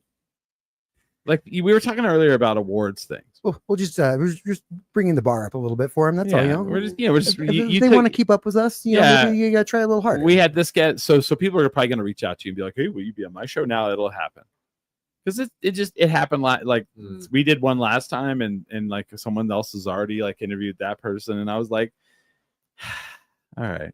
I do a podcast every 5 years, and it's 10 drink minimum, and that's pretty much my my circuit. You're not a guy that likes to be in the spotlight. Absolutely not. No. I remember I'm only here because I'm your friend, dude. I know. And I love you for that. Like I love, here's what I like is like when we've probably done this. I think this is like a third or fourth time. I think it's our third time, yeah. And it's probably our most intimate. And like I think we've just kind of, over the years, like first of all, here's the big problem. We're men. We're in our 50s, nearly. Yeah. Smiley's in his 40s. And we don't really. I know. Just started my 40s. I'm like, 40s are the shit. Yeah, but like, we don't talk about how much we love each other enough. I mean, not without strong drink, But like, You're one of those dudes when I see you at a show, I'm like, fuck yeah. I love that guy so much. I went to your 50th birthday party. You did, yeah. Will you turn that mic straight up? There you go. Perfect. How's that? Yeah, perfect. Check. Yeah. Even better. You were there. And that's when I saw you and I hadn't seen you since you guys made the announcement. Yep. I reached out to you and I was like, I want this to be as genuine as possible. I want him to know that like I am like, you know, this is so like, I feel like when you guys took that over, I was like, we all won. We won. Like the you know, yeah, the blue collar, the workers, the non, you know, like you're going to take this in the direction we would like, you know, and if you don't, you're going to take it in a direction that we're like, we don't know if we want to go there. And you're like, well, you do. And then you're like, we're like, oh, you know what? We do like that. You know what I mean? Because sometimes like there's you can get like stuck in what you think you like. And then someone's like, well, what about this though? It's cool. And you're like, and then you try it and you're like, oh, that is cool. So I think you're that guy that you're, and with that, I want to kind of transition a little. What are the trends right now in beer? What are people doing? Because like there was a while there, it was like I remember like, well, first of all, IPAs were fucking. Come on, man. Can we move on a little? Let's keep them. But I walk into a brewery now and it's like you look at the menu. There's 7 IPAs. Yep. One's a West Coast. One's a hazy. One has peaches in it because that's the one they fucked up and they had to like add hops to it and turn it into an IPA because they didn't want to dump it all down the drain, right? Then there's a Kolsch, a Mexican lager, and a cider. Those are your options when you walk into a brewery right now. Am I wrong on that? You're close. You're not wrong. Are sours not in anymore? Barely. No, they're barely. Not. Like if you see a sour, first of all, if you see a wheat or you see a sour, you're like, whoa. I haven't seen a wheat in years. And I was in San Diego, of all places, in February, and I was like, you have a wheat? And I got so excited. What are we waiting on the horizon? What's coming? What are people doing? What are people excited about? What are you excited about? I mean, what I'm excited about and what the next generation is excited about is probably 2 different things. And that's fine. It is. It's totally fine. I don't get to gatekeep what people like. No. None of us get to gatekeep. And I love that you people feel like. that way. I love that you feel that way. I feel very strongly about that. Yeah. We are not. I don't feel like an artist. I feel like at best an artisan. But an artisan out of touch with their community is a really bad artisan. Yeah. I think our job is, to figure out what the next generation. Okay, so here's where we are as people who like to hang out and drink, right? This podcast is called 10 Drink Minimum. We like to hang out in bars. We're old dudes that like to hang out in bars, and hopefully we will stay relevant forever because we like people. And that's the most important part of all of this. Yes. Just liking people and belonging to a society and not taking that for granted. And so if you approach it from that lens, the kids are like functional beverages, micro dosing. They don't drink that much. They grew. So here where we are, those kids, I should stop saying kids. The 21-year-olds right now, those are kids. They grew up during COVID. Right. Their social interaction is based on Zoom training, virtual meetups. And so we what is we're sponsored by Topo Chico. They sent us, and I don't know if this ever went into production. They sent us the test project. So do you know what a Borg is? No, I don't. Other than Star Trek, it's a binge only rage gallon. Oh yeah, that came out during COVID because no one wanted to. They didn't want to interact with each other. They didn't want to share. No one shared beverages, so everyone had their own. So the kids would bring a 2-liter, the milk gallon. A milk gallon. And they would news to me. Wash it out, and they would fill it full of water gallon, whatever. Water gallon, yeah, and fill it full of hard liquor and Kool-Aid or powdered drink. And then they would just drink it until they fucking blacked out. And so Topo Chico made their version of that. I think it was called Happy Thursdays. Yeah. Yeah, and they sent it to us into us like immediately, like because we're gonna tell you the truth. Do we love this? Yes. Do we like that? Not so much. It's not our cup of tea.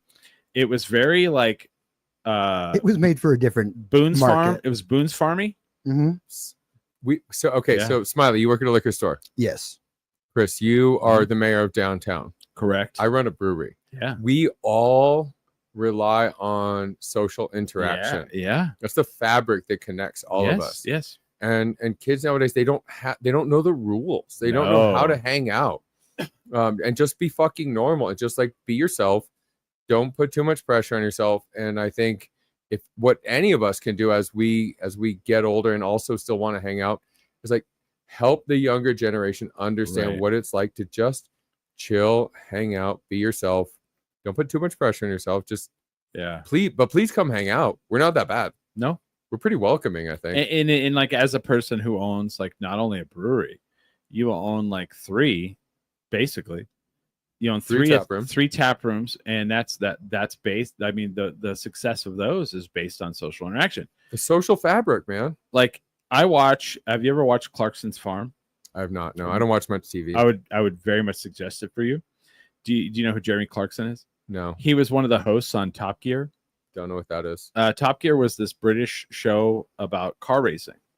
And like they took car racing and they like brought it to the masses. Like they would bring in celebrities and like have them race. Like every episode, like for the season, they would be like, we're going to have this this Toyota Camry, and every celebrity that comes on the show, Brad Pitt, Tom Cruise, whatever, they're going to race it around the track, and then we're going to put their times up on the wall. Whoever's the fastest, and like they brought it to the masses, right? So when one of the guys, Jeremy Clarkson's like super big, right? And one of the things he did with his money is he bought a farm in Britain. Okay.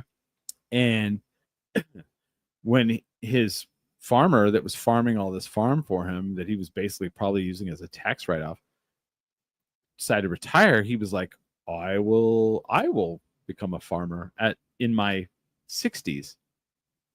And then I will have Netflix or Amazon film it. And it is amazing because it has shined more light on the farming, like small farms.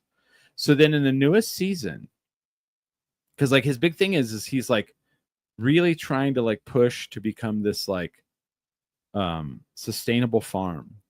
And then like he tried to open a restaurant where all the food was from the farms in the area. I like it. And then in the fourth season, he decided to buy a pub. I like that too. And like now, like the big thing is he's trying to show what it's like to be a small business owner and own this pub, and like what it costs, and then like at the end of the season, they'll be like, well, here's how much profit you made. And like the first season, they were like, your profit was $3. Because that's a farm. Yeah. And he was like, and the pub. And he was like, if I was a normal person, I would be bankrupt. And it has shined all this light on it, and it's pushing like. And what I love about it is like it's super popular on Amazon. Is it's showing people it's like and the big thing with the pub was like how many English pubs are going under, due to lack of like social interaction. Yeah. Thank God we're not in England right now. Well, but we're in America, which has got to be the same kind of deal where like. Trends are similar, not as bad. The English laws are really fucked up. Yeah. So their situation's worse than ours, but similar. Yeah. One thing I read though that was really interesting to me is there's this growing trend among high school students of ditching, and it's becoming more and more popular, ditching your cell phone, like your smartphone. I love that. For a dumb phone. Like it's becoming a thing. It's like went from like this one high school, it became really popular, and then now it's at like 4 or 5 in like one area of the United States. And I was like, oh, interesting. I love that. When we were in high school, we were never worried that someone was going to take pictures of what we did. No shit, no. Or and we didn't even know what post online meant, but like it didn't exist. We lived in a vacuum. Yeah, it was almost like an Austin Powers, like growing up in a consequence-free environment. But well, can you imagine? In good ways and bad, but yeah, for sure. Yeah, but can you imagine being like a teenager now? Like everything is immediately online. Every terrible decision you make, that's terrifying. Yeah. Oh yeah, back in the day, I mean, it was we all took photos, but you had the original or you had the double. There was only ever 2 photos of that was Right. around. Yeah. Well, yeah, and you had to wait for those pictures. You had to wait for them to come back out. Many times people left their camera laying around, and I picked up the camera. And, Oh come on, man. Like Walgreens was like an hour. You could drop off your camera and come back in an hour. not for the pictures I picked up and took their camera and used for. Like if there was cameras in college, for me it would have been bad. Yeah, it would be really bad. I'm not Real gonna bad. lie. Yeah. Real bad. But like, and you were in college, high school. You probably had what kind of car did you have when you were in high school? I had a Chevy S10 Blazer with Oh, really black tinted windows. wait a minute. What kind of speakers do you have? I had eventually I had like a sick JBL like 10-inch Yeah. box in the back. Yeah, It was loud as fuck. that was like the weirdest shit. Like how we were like so into that. Now, like if someone came up to you and they're like, "Bert, someone broke into my car and stole the stereo," you'd be like, "What?" Like they did? Like That's not a thing. eh? All right. Why? Was it a dare? Yeah, and I love what I love about like the MacGruber TV show is like in MacGruber he's driving a Miata and he pulls this Blaupunkt stereo out and he carries it around like he uses it to fight sometimes. Yeah, you would like you flip the lever and pull the whole deck out and put it in your backpack. And those are amazing times because like people are like, I got a new stereo. You're like, bring it out, let's see it. Bring it over. I want to check it out. Oh, Pioneer, huh? And then you had like a zip up thing that had like 40 CDs in it. You're like, and they were all like burned. Like, well, you have that. Oh, actually, no, that was high school's predated burned CDs. You for had to me, have so- the actual CDs. Yeah, I had there. the the actual CDs. hundreds of dollars and worth then- of media. And I actually had I had tapes in Yeah. my like high school. I was still tapes. Well, you had that. I had 2 cases of tapes in high I school. had in my truck. tapes. I had tapes too. But like once you got to the CD level where you had the big notebook of CDs, Yeah. you had the also you had the extra. You had because you were at Hastings and you're like, I do have extra money. I should buy that. You had the thing that went on your visor that you had the Oh. ones you were currently listening to. Oh, I like, didn't. slid. Yeah, I didn't. You didn't have that. those? You know what I'm No. talking about, right? They were I slid know. in and you Your just top grab it. 5. Yeah. You're all, you're like, yeah, man, you guys heard of the Nirvana band? Yeah, like, you know what I mean? You're like, yeah. In Utero just came out. Yeah. And I mean, and that's the other thing that's kind of nuts too, is like streaming is starting to, they're starting to see this trend where people are dropping streaming platforms and they're starting to go on Amazon and buy the hard copy of media. oh, I've been doing that for years, man. You have, but like the masses are doing it a little bit. They dropped off. They're all streaming is going to be forever, and I'm like, oh Yeah. no. Because there's movies you can't find, or like they're like we're not going to put that on a streaming because we don't want to pay the licensing fee. Yeah. Of that. And so like a weird little bit of it is like maybe there's this nostalgia that could come back a little, Well, and there's some low key like Yeah. censoring there too. Like some people just won't make more of those movies. Mhm. Everything comes full circle. I Yeah. do believe that. Like we will eventually get back to physical media and owning and feeling like I can listen to this whenever I want to. I'm gonna be walking around with a pager again. I hope that never happens. I never did that. That never happened in my life. I never had a 2-way. I never had a pager. I had no reason to. Nobody. Yeah. I had a pager. Yeah. I was a free range child. So at any point in time I could be anywhere in Albuquerque, and Sold drugs. it was good for my mom to be able to page me. And that's been, there was Yeah. payphones. You could just go, well, there's a payphone right there. Stop. I gotta call my mom. Wow. Well, and it's crazy because like one of the things that I ran into is like I like car racing. As the older I get, the more I'm like into this car racing thing, right? And I have a racing sim back there, and in the studio behind me, it's It's pretty fun. it's pretty cool. Like I can do virtual reality, Sounds fun. all that shit, And but I had always been on the lookout of like, why is there no local car racing here? Well, first of all, nationwide car racing is like on the decline, and like racetracks are shutting down. Not in Albuquerque. Some guy bought the racetrack here, reopened. So I went last Saturday.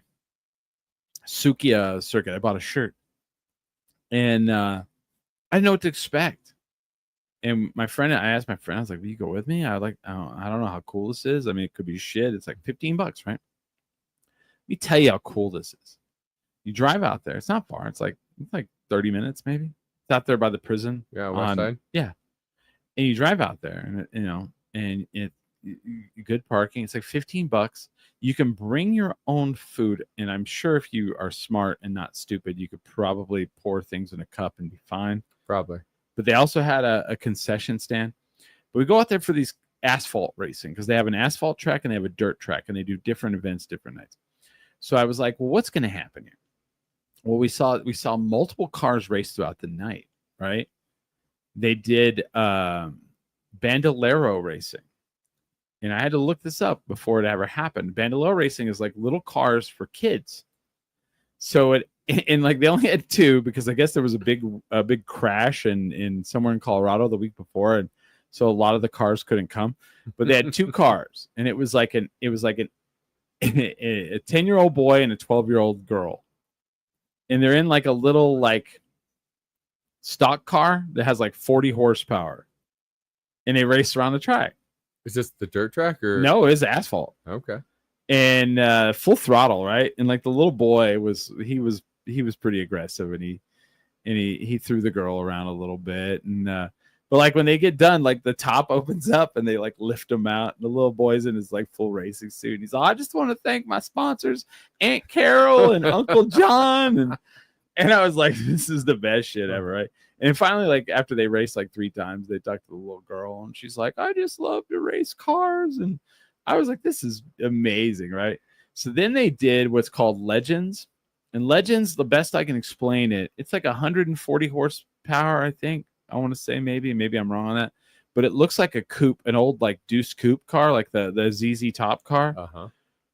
And they fucking race those around the track at 100 miles an hour. And they were cool as shit, right? And they were cool to watch.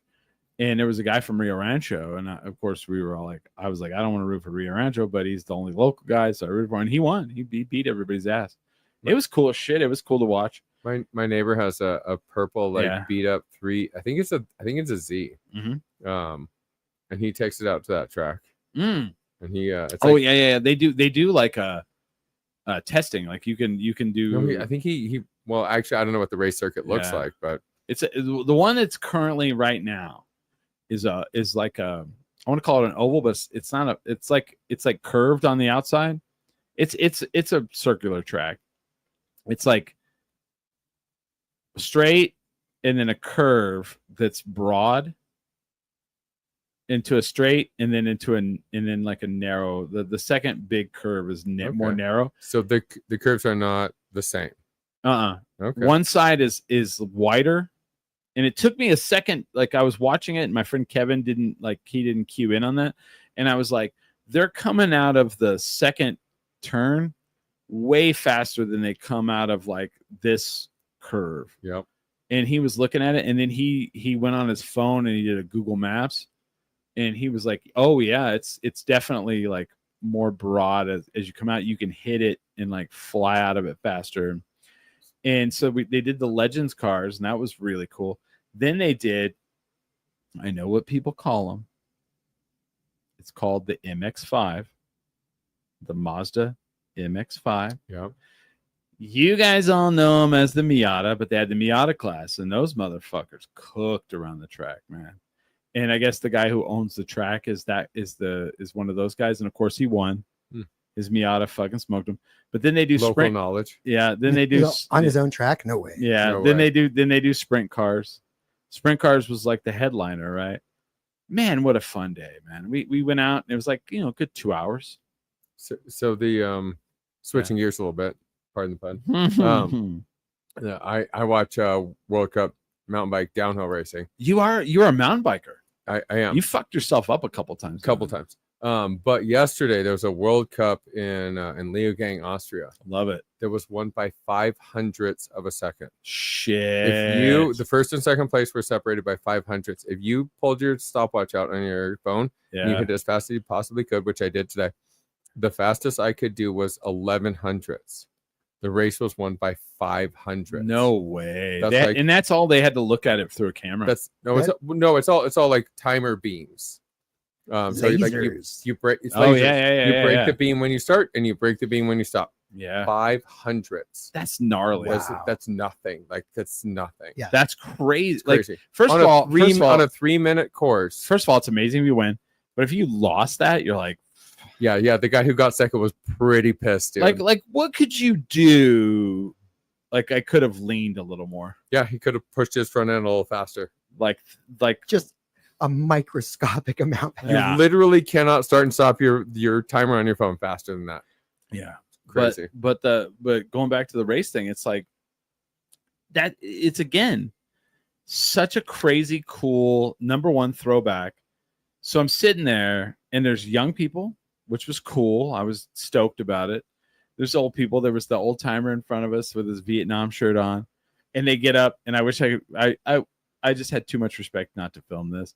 But like, you get up and they're all, please, ladies and gentlemen, rise for the greatest country in the world. And it's like going to the rodeo, man. They still play the national anthem and everything. And the guy gets up and he's got his New Balance. Excuse me, his New Balance on. He's got his cargo shorts on. And he's got his polo shirt. He's got his T-shirt that says he's a Vietnam vet tucked in. His cap on, but he's like saluting, and it's all. And it's like the worst recording of the national anthem playing over a PA. And I tell my friend, I'm like, honestly, all these things I do that like podcasting has given me, like the pro wrestling, like commentary, the whatever. When I'm done, I just want to come out here and be the guy who's doing the announcing for this. Have you ever been to the rodeo at the fairgrounds, the annual like the state fair rodeo? Hold on, ladies and gentlemen. Please get on your feet and rise as we celebrate the greatest country in the world. Yeah, it's a lot of that. And it's like, and then there's always like two women on horses with the American flag and the New Mexico flag riding around like in a circle. Yeah. And you know what? There's a little part of me, progressive, liberal, but grew up in a farming and small. That just resonates. I don't know what it is. It's real. It's man. Americana. It's America. Like, that's still a large. Yeah. It's still a large part of our community. Yeah. And like, I'll go to a rodeo. My friend's like, that's so barbaric. And I'm like, this is how they did things.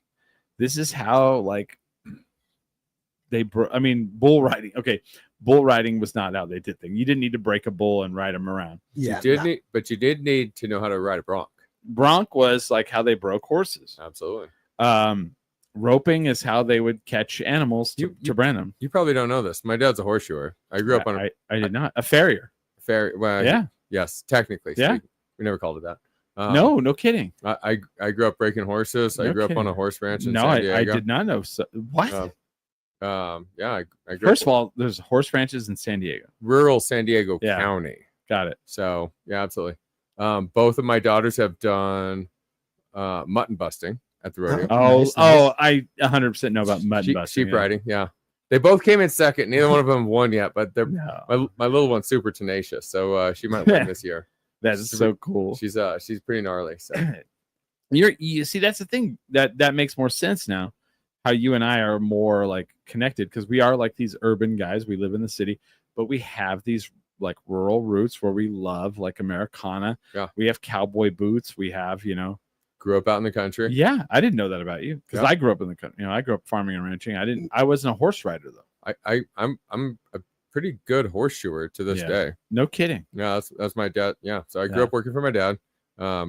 Breaking horses, cleaning stalls, shoeing horses. Like that was my gig. Well, that's some work, man.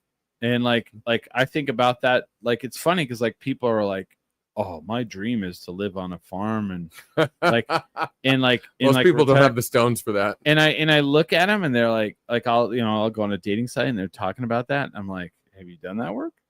And like, no. And like, are you not into that? I'm like, no. I'm like, why? Because I grew up doing. Because we did that. I did it. This is a running thing on the show.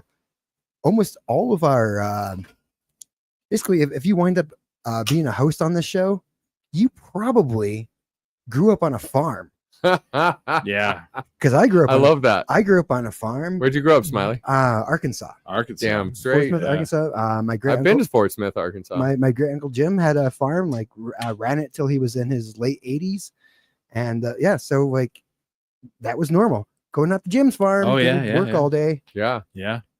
Yep. And Chris did that. Our old host Holly Ann did that.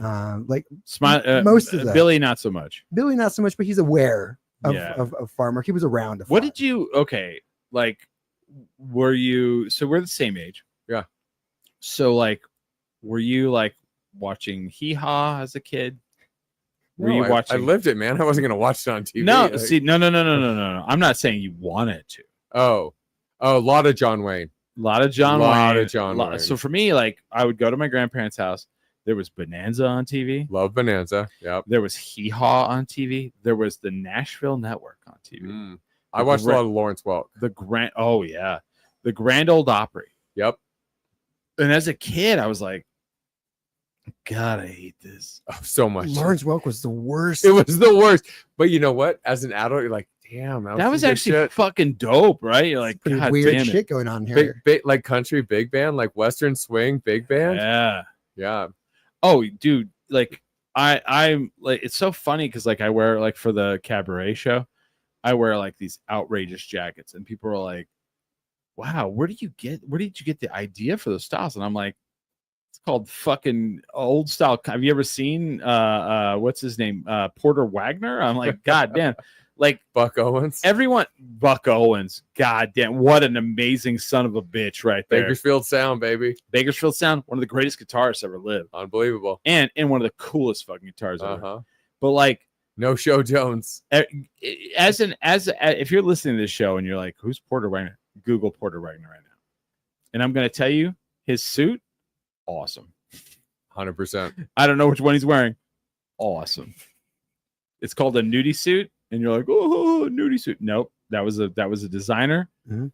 And if you were a famous country star in the 60s and 70s, you wanted a nudie suit. Absolutely. Graham Parsons wanted his own design nudie suit, and his was Flying Burrito Brothers. Oh, fan-fucking-tastic. It's one of the greatest stories in rock and roll when Graham Parsons bailed on his tour to join the Stones. Fuck yeah, it was. And then Keith Richards was like, "Hey man, you need to go back to work." I don't think he ever did. The Graham Parsons? No. Yeah, the great story about that is Chris Hillman and Graham Parsons were doing the Flying Burrito Brothers, and they discovered Emmylou Harris.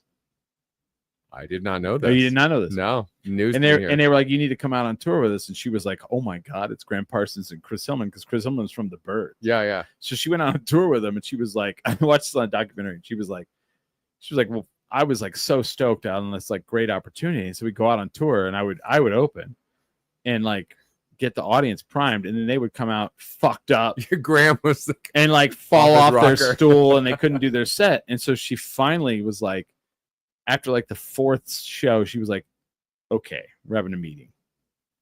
You motherfuckers are gonna ruin my career. Like, I'm excited you brought me out because your name recognition, but you need to get this shit together. Party all you want after the fucking show, but you are performing before you drink and whatever else. Was Chris Hillman the double neck guitar player for the Byrds? I'm not sure, but he was. They started the Flying Burrito Brothers. Okay. And if you don't know who the Flying Burrito Brothers and you like country music, you don't like country music. Yeah, listen to the Flying Burrito Oh Brothers. fuck, one of the greatest. Yeah, And Graham Parsons. Graham Parsons, dude. Devil in Disguise. Streets of Baltimore.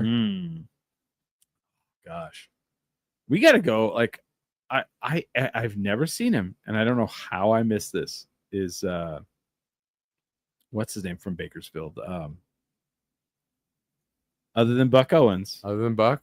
Oh, tall, skinny dude. Yeah. Oh God, I've seen him a couple And times. he's not tall and skinny anymore, but yeah.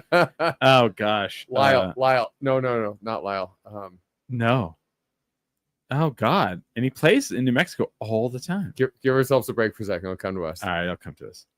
Tall, skinny dude. One of the greatest- Hawk nose. Yeah, from Bakersfield, California, country singer, one of the greatest of all time. Who Streets of Bakersfield with Buck Owens. Yep. Buck, what is his name? And I could Google it, but it's Yeah. fine. No, we're not allowed to use our phones right now. No, we're not. There's no Googling. No, there's no Googling. We're having fun. We're having a good time. God, I'm so excited. Like that's why I wanted. I'm so excited this is happening. So what are the trends that are coming in beer right now? What's coming? What are we excited about? Trends in beer are super clean, either super clean or super fruity. Okay. Topo Chico, Yeah, seltzers. yeah. It's what's selling. Right? Yep. Nootropics, like any kind of functional beverage. Dwight Yoakam. Thank you. God Boom. dang it. Yes. Got it. Streets of Bakersfield. Yes. It like, you know, it's odd to say as the new owner of a brewery, a local brewery, like craft beer is dead. We can't rest on our laurels. We have to be super adaptive and flexible to the market, to people. Yeah. Well, what do people want? They want to have a good time in a different way than they used to. Right. They want to be social and they don't know how. Yeah. So our market isn't like the 50-year-olds that have been drinking IPA forever. Like they will love us no matter what. Not that we're going to take them for granted. No. But like we have to figure out how to like get. But it's not hard to make that IPA. It's really not, man. It's really not. What is really hard is figuring out how to get the next generation to come and hang out. Right. That's really the $1 million question for all of us. Liquor stores, podcasts, brewery owners. Like, how do we get the heroin? How do we get people on heroin? How do we get them to not be on heroin? Exactly. How do we get them to not do fentanyl and come and fucking hang out, man? Hang out and talk with the other people like a regular person. Put your phone down and talk like a regular person. Put the fentanyl down and talk like a regular person. And be wrong. Have an opinion, but not be afraid to be wrong. Like just converse. We've like as a society, we've lost the ability. Like, well, we haven't lost it. I don't believe that we've lost it. No. But we're slipping. We are slipping. We need to get more flexible and better. What I've noticed with the younger generation is I have a few nieces and nephews now, and even though they're old enough to go to bars and everything, they don't know how to drink in public. No, they have no idea what they're doing. Yeah, they're actually a little scared to be in a brew pub. Yeah. And I'm like, no, it's cool. It's cool. You just go in there, you hang out. You don't even have to get drunk. You can just have a beer. Yeah. Well, wait, what? Okay. No, the whole point of this is to hang out with people. I like what he's saying. I think we have to rewrite the rules and like give young people the levity to just kind of experiment. And like when we were young, dude, there were no rules. There were no cell phones and there were no rules. When we were young. And we made a lot of mistakes. And these kids are so scared to make a mistake because the cameras are everywhere. Because it's everywhere. Just that's an interesting concept. I didn't thought of that. Yeah. I mean, there's no pictures of me getting kicked out the back of Bert's, you know? You know what I want to bring up, and like it's also a part of this conversation. You know who's killing it? Athletic Brewing. They are. That NA thing is smart. It is smart. It's smart. And I'm grasping onto this. And there are two prongs to this. Yeah. Absolutely. Do we need alcohol to hang out? No. But I like a beer.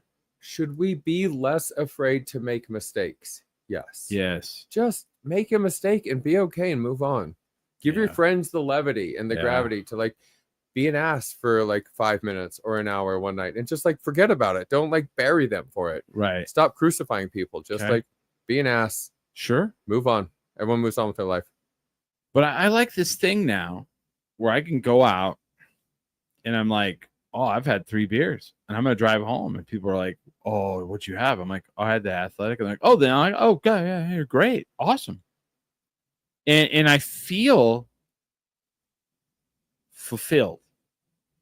Like I'm like, because I did this social thing and I was like there and I had the thing in my hand and I was drinking it and it tastes like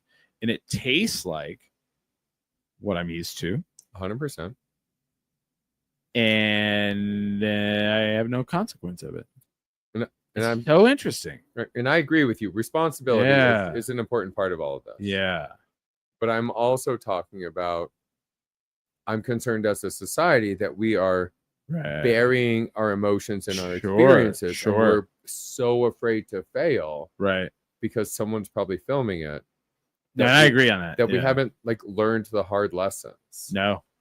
Just make a mistake and move on. Yeah. You know, I don't know where I'm going with this. No, I love that. I love that too. Sometimes the funnest things in life are falling down. Yeah. And picking yourself back up again is the most important part of falling down. Did you see what I just did? That was crazy. Well, and owning it. And, Own it, absolutely. And like, I'll be honest, like we've taken off more in the last like 3 or 4 years because I think the younger generation is like, I don't know how to like act like that, like how you guys are acting. And like, I'll go out in public and people like come up and they're like, and like, I've gotten way more opportunities because like if someone's like, hey, will you go on the stage? You're out and about a lot. Yeah. Well, no, but like we have this thing on stage. Will you go do it? Yes.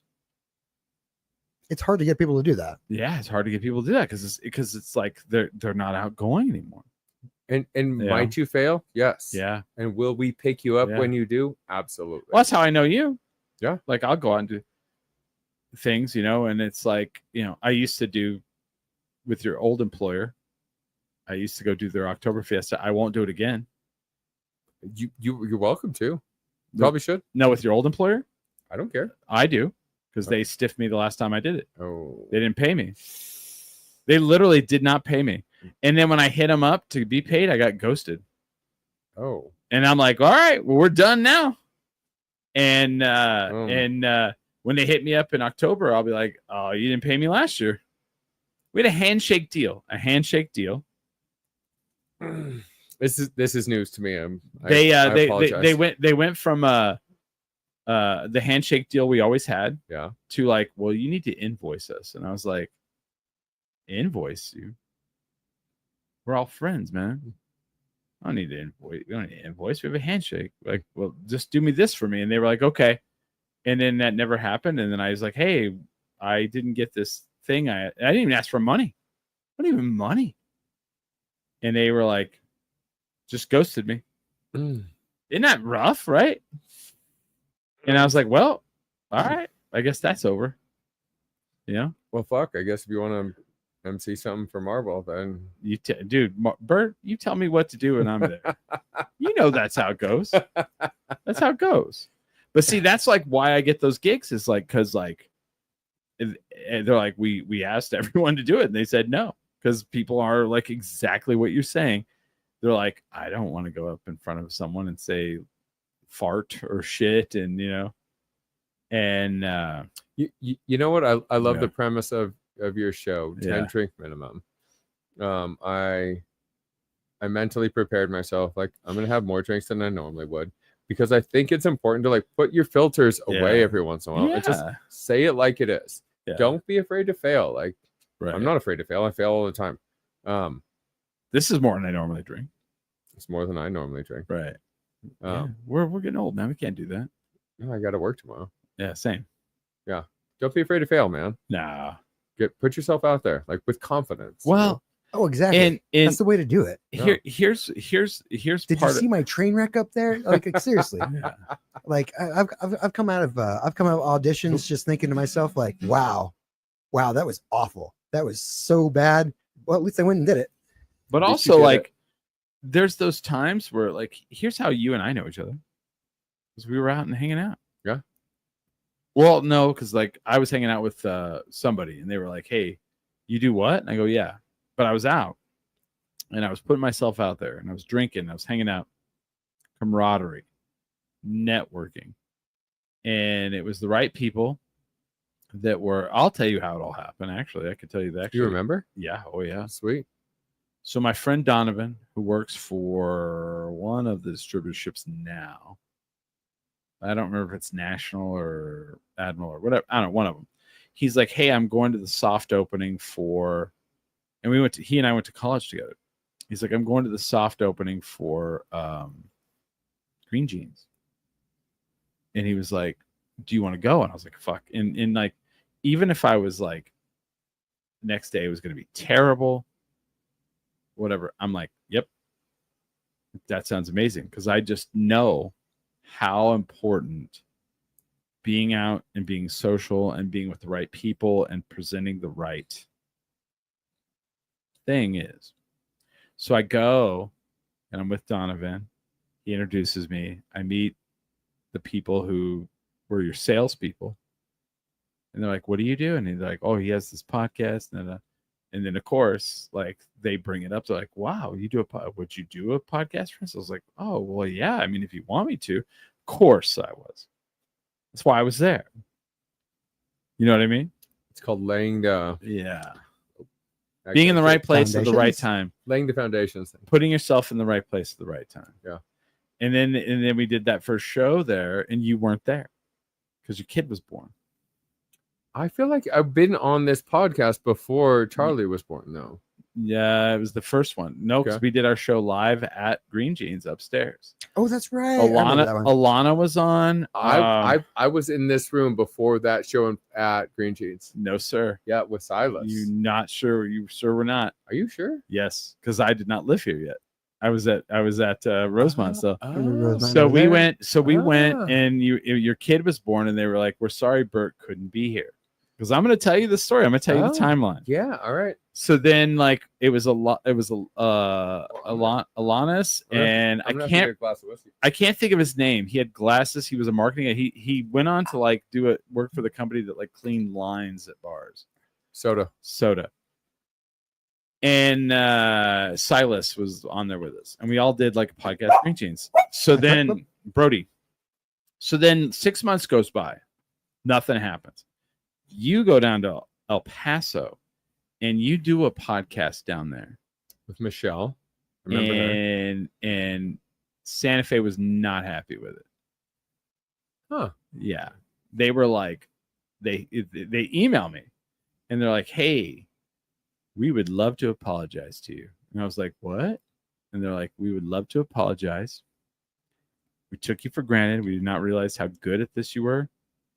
We had Bert in El Paso. We were launching a beer, and he did a podcast, and they were very green." Those were the words they used. "And we would like to do another one, and we would like to have you come up to Santa Fe and do a show."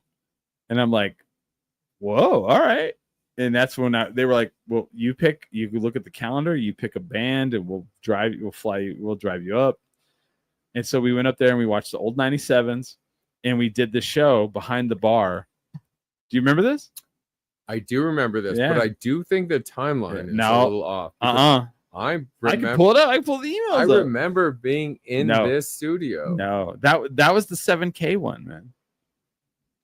He was on before the 7K. He was, but like because I was almost now we're going deep into the library. Yeah. Silas and I did a podcast We with did. you. Yes. And clearly that was before 7K. It was. And the 7K one was like off the cuff. You guys were like, "Can we come over?" Of course, yeah.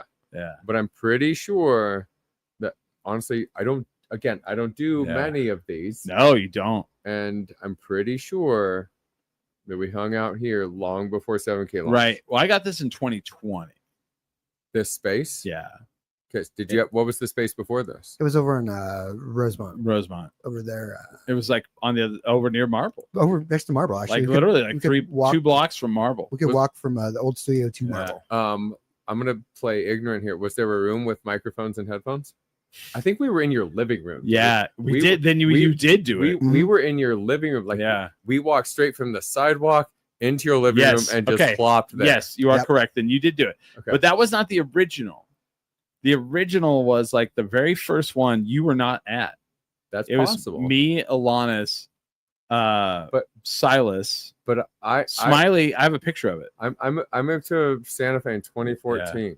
7K came out in 2017. Mm-hmm. So it was definitely in that 2014 to 2017 gap. But like, it was crazy. I have an email where they're like, they emailed me and they're like, "Hey, we're very sorry. Hey, I've made a lot of mistakes, and I managed my calendar very poorly. Oh, so this is definitely possible. but it's one of those things where like I'm tying back to where you're at, where it's like people come up to me and they're like, "How?"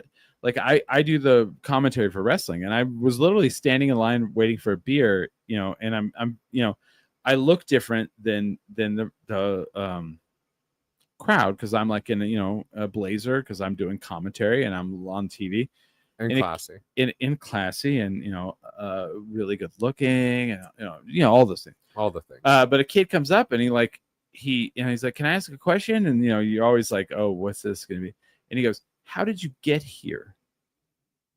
I was like, and at first I was like, like, how did I get to the building? Because I don't know what you mean. He goes, Because no, I walked, kid. I out of my walked, way. hey kid, I walked here. My No, Chevrolet's. legs.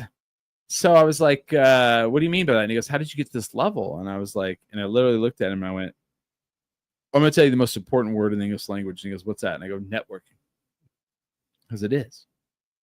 It really is. Yeah, absolutely. It's not only being in the right place at the right time, but sometimes it's putting yourself in the right place at the right time and being social and being a, you know, when even when you don't want to be.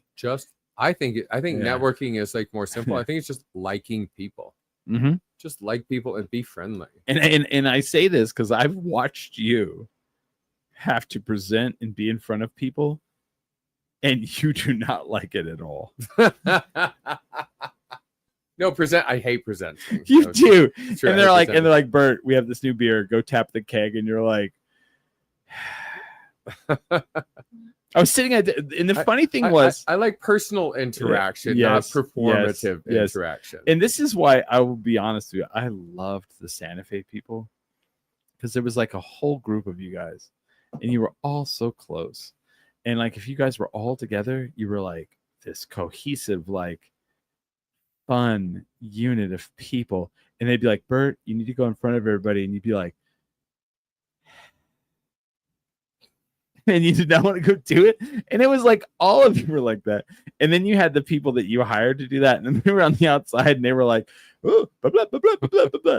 And they'd be like it. But then like the core group, you guys were like, I don't want to stand in front of actual people and talk. No. It was the funnest thing to watch. And I loved it. And I loved it. And I loved you guys because you guys were such a cohesive. You know what I'm talking about? I actually do. And I Yeah. think maybe this is as good a time as any to talk about this. I was there for 10 years, man. Yeah. Love some of those people are my favorite people in the world. It's fucking painful to to leave that, and it still haunts me to this day. And I wish it could have gone differently, and I tried to make it go differently. But life is just a fucking series of curveballs, and you don't get to write your own script. As much as some of us may try, and I really tried. I mean, you get to write it some, but not like you wanna. No, I mean, I really tried, man. I really tried. And I have a lot of love for so many people there, and it's life is hard sometimes. Yeah. You know? I don't know how else to explain it, but sometimes Things change. Sometimes it doesn't go the way you want it to. Things change. Yeah. Things change. Money changes things. It does. Time changes things. It does. And you know what? There's a line from a Tyler Childers song that's been on my mind a lot. There are wounds alone. There are wounds that time alone will not heal.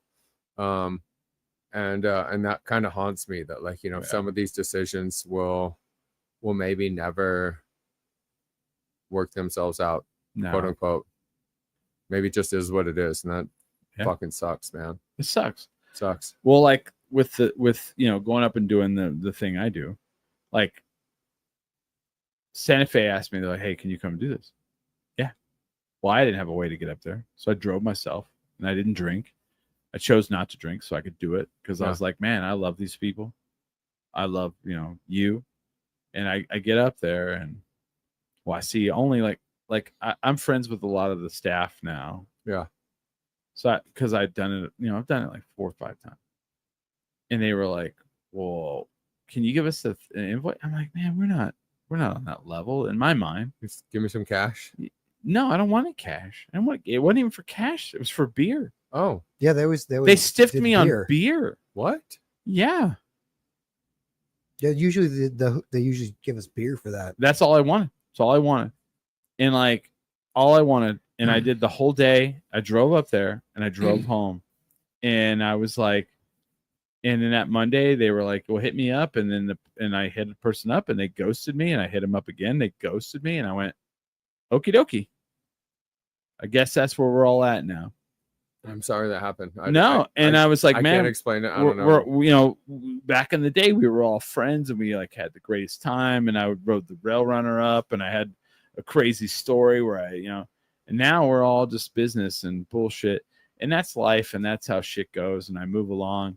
And if Bert Boyce goes, Chris, I need this from you.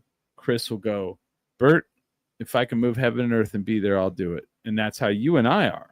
I mean, yeah. If you tell me you're gonna put a bar and a kegerator over there, I just fucking give you. Well, I need one I'll more give you a thing kick. from you. I need a thing on the front that says Marble. I can probably make that happen. You know what I mean?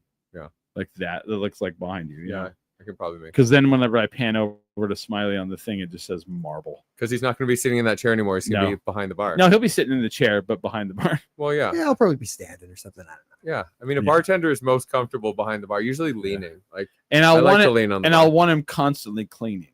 I'll be all Smiley. If there's time to lean, there's time to clean. Ooh, is there going to be a jar of bartender's friend on the bar to like polishing? Mm-hmm. He's either polishing glasses or polishing the bar. And I'm gonna need him to wear for Look weird busy, reason. Smiley. I want busy. I want him to wear like an old timey like Western bartender outfit. I love all of that Just so much. But you know, I will on occasion. yeah. I'll do what needs to be done. But again, we've come a long way. We all here have. we are. We're old as fuck, man. We're old as fuck. We're 50. We're old as fuck. Yeah. We've done a lot, Lived good lives, but we're not done. absolutely not. We're not done. You know, and Actually, we're just beginning. and that's the thing I hate. Everyone's like, We're just priming. well, I'm old. I'm done. We're No, you're primed and not. ready. You're done when you give up. And like, I feel like Marbles now. Like you guys are gonna. I don't know. It's gonna be amazing. I think. I'm excited for you guys. You guys made me excited about brewing again. We're gonna try really hard. Yeah, I promise you that. fair enough. We're gonna try really hard. You made me exciting about brewing again, and no one has done that in a long time. When other people are getting out of it, yeah, you're like, we're not only getting out of it, we're doubling down. we're gonna double down and take on the biggest fucking like golem thing that we could do, like this big, you know, because this you didn't buy like some building like in the middle of Albuquerque. You bought 3. You bought a distribution. Yeah, it's in how many states? How many states are you in? I've a few. I'm focused on. Really, I will say this: we're focused on Albuquerque. Pull that mic to you. We're focused on Albuquerque, man. Right. Like everything else is But- ancillary. Like we just want to be the Marble that Marble was. Yeah. A couple years ago, we want to be important in our city. Yeah. And if we can do that, everything else will kind of flow from that. I want to be important in this town. I want to throw good shows. I want to be the beer that people like when they go in the grocery store, like, boom, I don't even think about it. Just I buy cerveza, I buy double white. You know what's funny too is like the other day, someone was like, "Oh, Marble, I used to go to a lot of shows there," and I was like, "Oh, they're doing a lot of shows again," and they were like, "Oh, are they?" And I saw like that light. Like I brought it up a couple times. Yeah. And people were like, they remember. They're like, especially our age, they don't go out at 10 o'clock at night. Yeah. If they Our show started at 8:30. Yeah. Or Sunday or Saturday. Saturday afternoon, Friday, 8:30, Saturday afternoon. Yeah. 5 o'clock. And those were like, you know, I remember like walking into Marble, I would know 15 people. Yeah. Right away. And, you know, have a conversation with like 15 different people. There would be 1 to 2 amazing food trucks. Oh, can I plug this? Yeah. Oh my God, dude, I'm so excited for this. Chef Marie from Bocadillos. Okay. Yeah, a famous Chef Marie. I think she's like internet famous, but she's a fucking badass cook and a Burkina legend. Is taking over the food truck. Like we have a giant food trailer. Oh, behind us. At the main at 111. Really? Yeah, Chef Marie from Bocadillos is reopening Bocadillos. No shit. Oh, wow. No, when you say internet famous, she was on like Chopped. Yeah, and Food Network or something. Yeah, the internet famous. I don't watch TV, dude. I don't know. World famous. She's famous. She's famous, but she's Burkina to the core. Dude. Yeah, she's so fucking legit. Like, and yes, I'm so excited. Never had her food, never once. Excited now. You got me. Like, see, I'm excited. To, like, you know what? Maybe that's the plug. Yeah. That's the only plug I've had all night. Hell yeah. Is that Chef Marie is like gonna open a spot No, at you've Marble. plugged your brewery. Well, you know, you hit the right one, because that's what I'm like. There's some food there, Yeah. and good food. I'll be showing them. And reliably. Food trucks are Yes. hard, man. No shade on food trucks. It's hard. It's hard to be a food truck, Yep. and it's hard to run a place that relies on food trucks. Right. It's hard both ways. Right. Marie is gonna be there soon. We are so pumped, dude. That's so good. See, here's what I love. So I'm not talking to Bert. I'm talking to you guys. I'm sitting in the room with him, and I'm watching him get excited. And that's what I love about this. Do you know her? She's so cool. Like, I can't wait to just hang out with her. Look every how day. excited he is. She's so fucking cool. Yes. Yeah. And it's infectious. Like, this is what I love. This is why I'm excited, because like I haven't been excited about brewing in Albuquerque in like 5 years. And people come up to me all the time. They're like, "You did drink random? Do you know about this place? Do you know about this place?" And I'm like, "Yeah."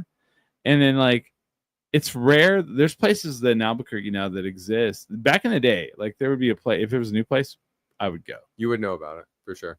Now I know about them. I just don't go. Don't care. And I'll be like, "What's the beer like?" And they're like, "Eh." And I'm like, if you say, "Meh," now, if you're like, you got to try it. Now, it's been a while since, even worse, it's like not only are places not opening up, now there's places that I love that they're selling it. Yeah. Walking away. And I'm like, Or they're like opening a new place and it's like corporate-y, gross. And I don't like it. The food sucks, and it's this like environment. It's like gourmet chef, like you better dress nice, and I'm like, it's beer. Dude, It's Chef Marie will fucking beer. stab you. She'll stab you, bro. She will fucking stab you. She will fucking stab you, bro. But then also give you some Adavada that you will die for. Yes. She's like, "You're bleeding out, bud. Here you go. Check it out, nah." Right? Did you see how quickly I turned that shit on? I became Burkano real quick. So, "Hey, essay, you're bleeding out, but check out this carne Nevada. It's fucking nice." Yeah. She's gonna make her own bolillos for tortas. Yes, that was good. I think she's most excited about her bolillos and the slow roasting. Like this food truck is crazy. I don't even know. We don't even have to talk about that. She's very excited about all the food she's gonna be able to make. I'm stoked about Hell that. yeah. I am stoked about all of it. I went to the anniversary. I kind of introduced you to a couple of bands, and I was like, you were like, "I'd never seen these guys," and I was like, "Really?" Honestly, I've heard of Yeah. the Cameras for years. Yeah. I'm They I'm embarrassed to say that I never saw them before your birthday. They quit playing Marble. I know. Did they tell you? I talked to Amanda that Yeah. night. I was like, "Are you like?" I didn't tell her like, "Hey, but I asked her like, "Would you be willing to come back?" She's like, "Absolutely." They did come back. Yeah, they did. Because like the people there before kind of like fucked it all up. Yeah. It's like, you're stupid. But You know, you can only burn so many bridges. yeah, man, it's like, yeah. So here we go again. Like, art, the things that I feel about Marble is art, culture, beer. I mean, done. Art, culture, beer, music, food. Yeah. Like if that is the fabric of community Yes. right there. Like conversation, connection, like nothing matters. All art, culture, music, food, beer, they're all vehicles for cultural connection. And if we don't care about each other, then none of that matters. But if we do, these are just vehicles to bring us back together, to hang out again. I just want people to hang out again, man. I just like hanging out. I just want us to be like, can we be a fucking society again where we hang out? That's all I want. This is the best I've ever seen you on a podcast. That's all I want, man. Man, I'm loving this. I just want us to hang out again. God, you're killing it, because you're absolutely Well, 100% right. I'm just speaking to, like, this is why we did this. Yes. I believe this. And if I didn't believe this, I'm Yes. an idiot. But I do believe this. Because you know what? You work all week. You get up, you work, and then you're like, you go home and you're like, "Oh, I'm so excited to go home." But like, there's the weekend. in the weekend, if you look at your favorite place where they have those beers you like, and you go, what are they doing there? And you're like, oh, there's like going to be this music there. And you're like, what kind of music? You go listen to it and you're like, oh, I like this. And all of a sudden you're like, this is exciting that I have the weekend. The weekend's coming. I'm going to have go fun.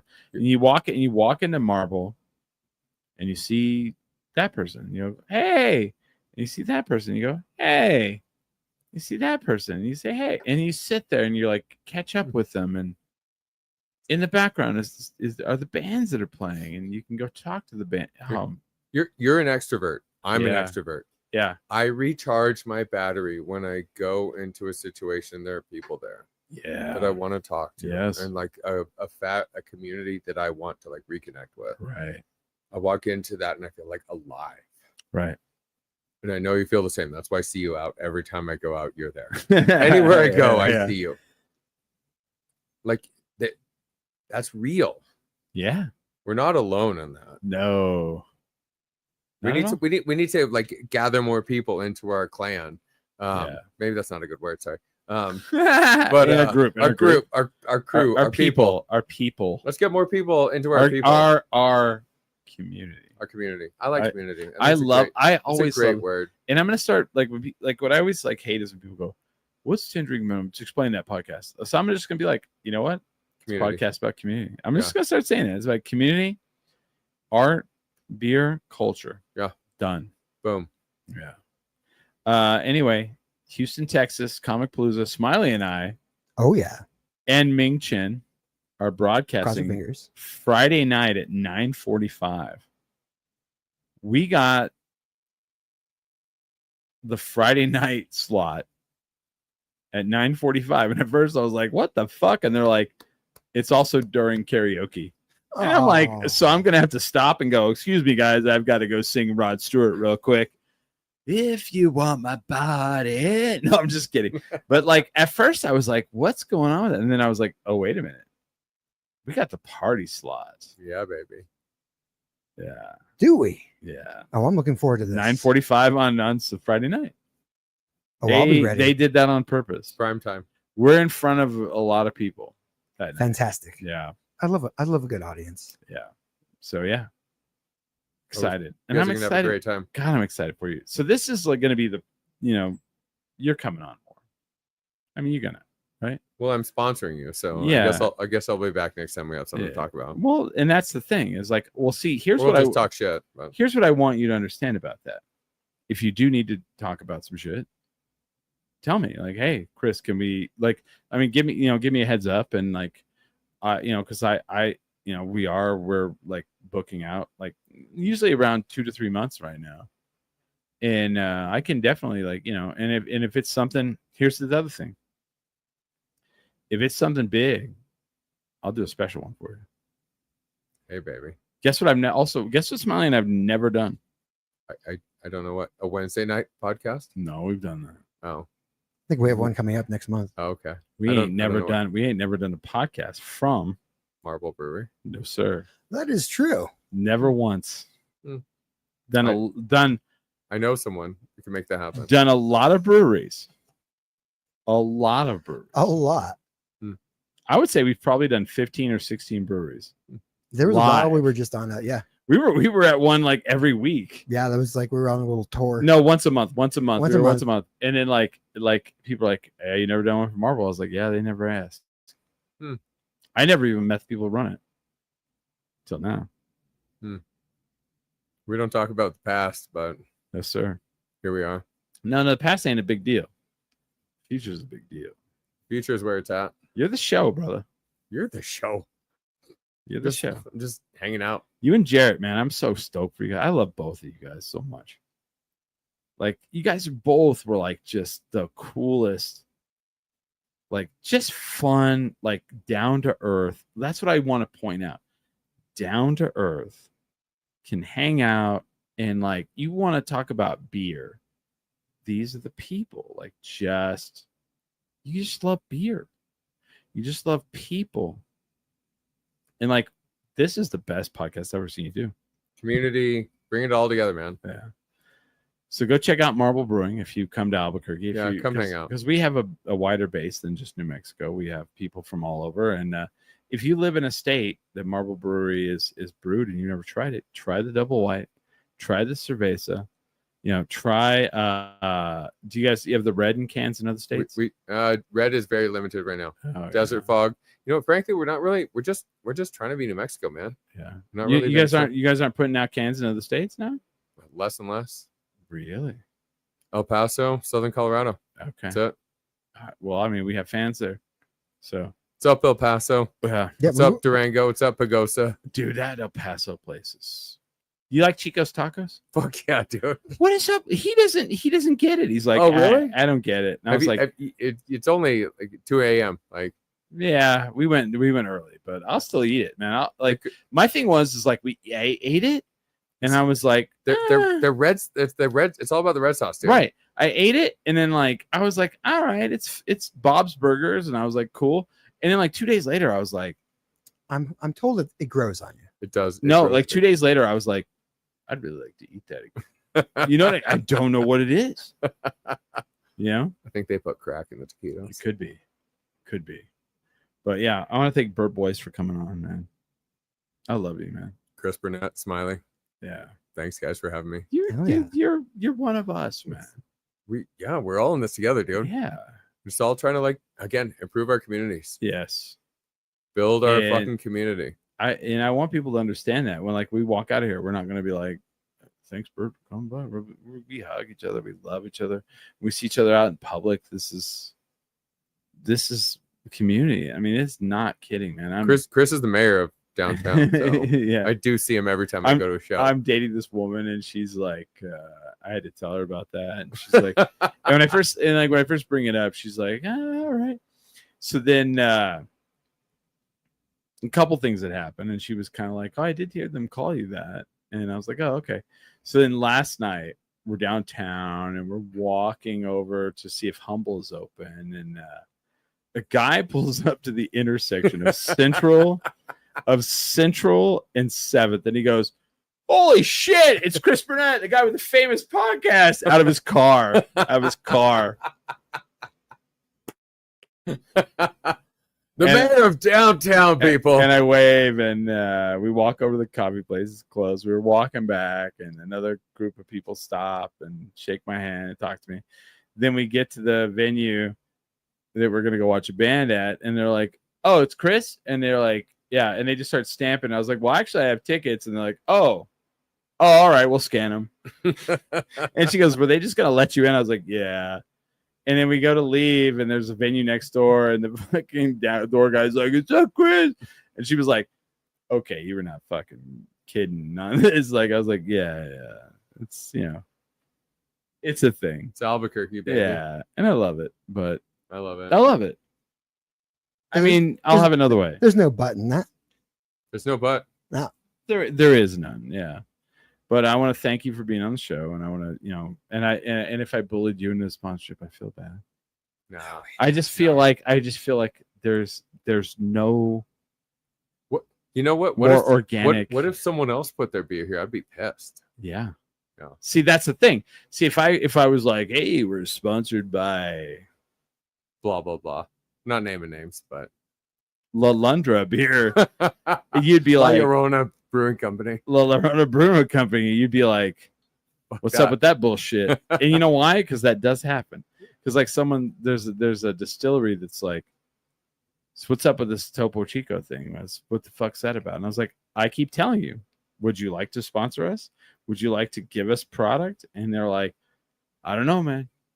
You're sponsored by that. And I'm like, if you would like to do this, here we are. But and we might need some shirts or something. Yeah, for sure. Yeah. Oh yeah. Okay. Topo Chico sure. sent us some shirts, and they were the worst. They were not good. Oh, we'll make better shirts than Topo Chico. No, here's where I'm upset. You guys have a cool 70s one, and you don't have it in large. Like they didn't have it. Oh yeah, no, our merch program is terrible right I was now. sad. I was like, we're making a bunch of new stuff right now. Yeah, I walked in and there's a cool 70s one. It's like kind of tan and has like 70s colors across it. You know what I'm talking about? No, man, not at all. And I go, hey, do you have that shirt in large? She goes, Let me go look. She comes back. She goes, "Now we have these others." I was like, "I don't want those." I just know again that's history. We're making more stuff. Cool. Can you do some cool 70s stuff? I do like 70s stuff. If you need me to design them, I mean, I will. I'll ask my people to get in touch with your people. I am designing shit now. Do you know this? I didn't. I've been designing take clothes. this off there. I've been designing clothes. Just saying. I'm gonna be the next Magnus Walker. I love Yeah, that for if you. you don't know who that is. I love this journey for you. He owns a lot of Porsches. I love this journey for all of us. I'm like, how do I own a lot of Porsches? I got to design clothes. So, all right. I want to thank Bert Boyce for coming on from Marble Brewing. I want to thank Smiley for being here. Always. Thank you for the beer. Thank you, Thank you boys. for the time. Thank you for having me. Thank you for this great show, man. Thank you for everything, man. You've been there. You're always a great friend and guy, man. And I cannot explain to you and Jarrett how excited I am for you guys. Thank you. I can't wait to see where this goes. I'll probably see you at a show before I see you talking Yeah. about beer next. Yeah. But I mean, again, if you need it, you know. I know where to find you. Yeah, you're like, Chris, we have the 8K. Going out. We have the next big thing. Let me know. Copy. And we're on. Roger, So Roger. We'll figure it out. Thanks, brother. I have standing orders with certain people that they can kind of do whatever they want with us. So, and you're one of those people. So, but Smiley, are you good? Oh yeah, man. I don't have anything to promote right now other than our upcoming road trip. Our Your Houston road trip. Yeah, Austin, man. Like I'm a big Shiner guy. Love China. I haven't been in Austin in years. I've never been. Oh, dude, you guys are gonna love it. I'm afraid I'm gonna love it too much. No, you can't afford it. You're gonna love it, but you can't afford it. It's expensive as fuck. Yeah. I never liked the weather out there. Yeah, it's too So it's humid. really oh, nice. Oh my god, I was just there. Oh, so my best friend and my goddaughter lived there. I was just there a couple weeks ago. It's hot and humid. Already, The food's really good. Already, The food's really good, and the dive bars are really good. Mhm. And I'll give you a list of music venues you guys should go check out. yeah. Because you were just out there. I was just there. Yes. Because Houston is, I love that one, but also the. I've never been here since I got shipped there. Be a It's more. Cajun, that's all I know. It's more humidity. Bad. It's about on par. Swamp. It's about on par, but Houston's just huge is the problem. It's huge. Yeah. It takes Houston is forever to the get third largest anywhere. city off and on. Like it in Yeah. Chicago trade, Totally. but I love it. I do love it. Have fun. I have friends there. Have fun, boys. But yeah, we will be in Houston at the end of June, and next Saturday, Almost AAA Cabaret. Come out, say hello, take a picture with me, have fun. It's one of the coolest things you can do in Albuquerque. You should come. I will be out of town next weekend, but I will go to the next show you do. I'll go to your next cabaret show. Have you been to the wrestling yet? No. Oh, I saw that. I want to go. I love wrestling. Okay. I'll go to your next wrestling. How about this? Ooh. You want to talk about sponsorships? God damn it. Have you thought about sponsoring the wrestling? I've not thought about sponsoring wrestling, if I'm being honest. Okay. Do you know we're part of the Billy Corgan? From Smashing Pumpkins? Yeah. I did not know that. Yes. So Billy Corgan's group, the NWA, we're now a part of his territory program. I'm confused. What does so- he have to do with NWA? So He the owns it. NWA, you know the NWA, the oldest wrestling federation in the United States. I'm thinking of the rap group. Right, from okay, so LA, National Wrestling South Alliance. Central. So early in wrestling in the Yeah. 70s, there was like all the territories. There was like Georgia Championship Wrestling. There was the Carolinas. I'm a casual wrestling fan Well, at best. They were all governed under this body called the NWA. And like Ric Flair was the champion for a while. Dusty Rhodes was champion for a while. Anyway, when WWE broke away from them, And Billy Corgan's into this? well, hold on. Sorry, When WWE broke away from them, they like started buying up all of them. Okay. And like NWA shrank and became like a minuscule of what it was. And WWE took over and became like wrestling. Okay. Well, the NWA like kind of like struggled and followed, but then Billy Corgan, the huge wrestling fan, bought it I love this. 5 years ago. No, like maybe like 6 or 7 years I ago. think it was longer than that. And he's trying to revive it. And it's probably the third largest promotion. It's WWE, AEW, and then NWA is still around, and they're like on YouTube. They're on the CW. Billy Corgan owns it. He has a reality show on Amazon Prime about it, and we partnered with them because we've grown that much that now we're the New Mexico territory for NWA. There's New Mexico, there's Texas. This is an amazing story. Yeah. So Billy Corgan should be coming. He's seen me do commentary. He's commented on it. He commented that I was good. So Clearly. I'm saying, but sponsorships Still available. Yeah. So if you're interested, I could send the people your way to talk to you about them. So we'll start small. I like to start. I'm trying to keep it local right now. yeah, I mean it's locals. We do the live shows at the El Rey Theater. In the El Rey Theater, historic. The historic El Rey. And you want to be in the ring? You're in the ring, brother. I do not want to be in the ring. Absolutely not. You want to be a manager outside the ring? No, absolutely not. You want to be on commentary? Nope. You want to be in the crowd watching somebody get hit with a marble beer in the face? I want to be in the crowd, yeah, for sure. Watching somebody get hit in a marble beer in the face. That sounds violent. I'm a very passive kind of guy. It's wrestling. It's all fake. No one's actually getting hit in the head. You want to be backstage? I'll go backstage. I'll bring you in. I'm not a big. Let me know the next. So the next one I won't be at because they put it at the same time we're going to be in Houston. But at the next one, I'll bring you. I'll introduce you. Copy. So all right, totally. I'm excited. God, I'm excited for you guys. All right, guys. Thank you guys for listening. It's been one of my favorite shows I've done in a long time. Not kidding. No joke. Love this, and you guys I hope love it too. Thank you guys for watching. Thank you, Bert. Thank you, Smiley. With that, we are 10 drink minimum.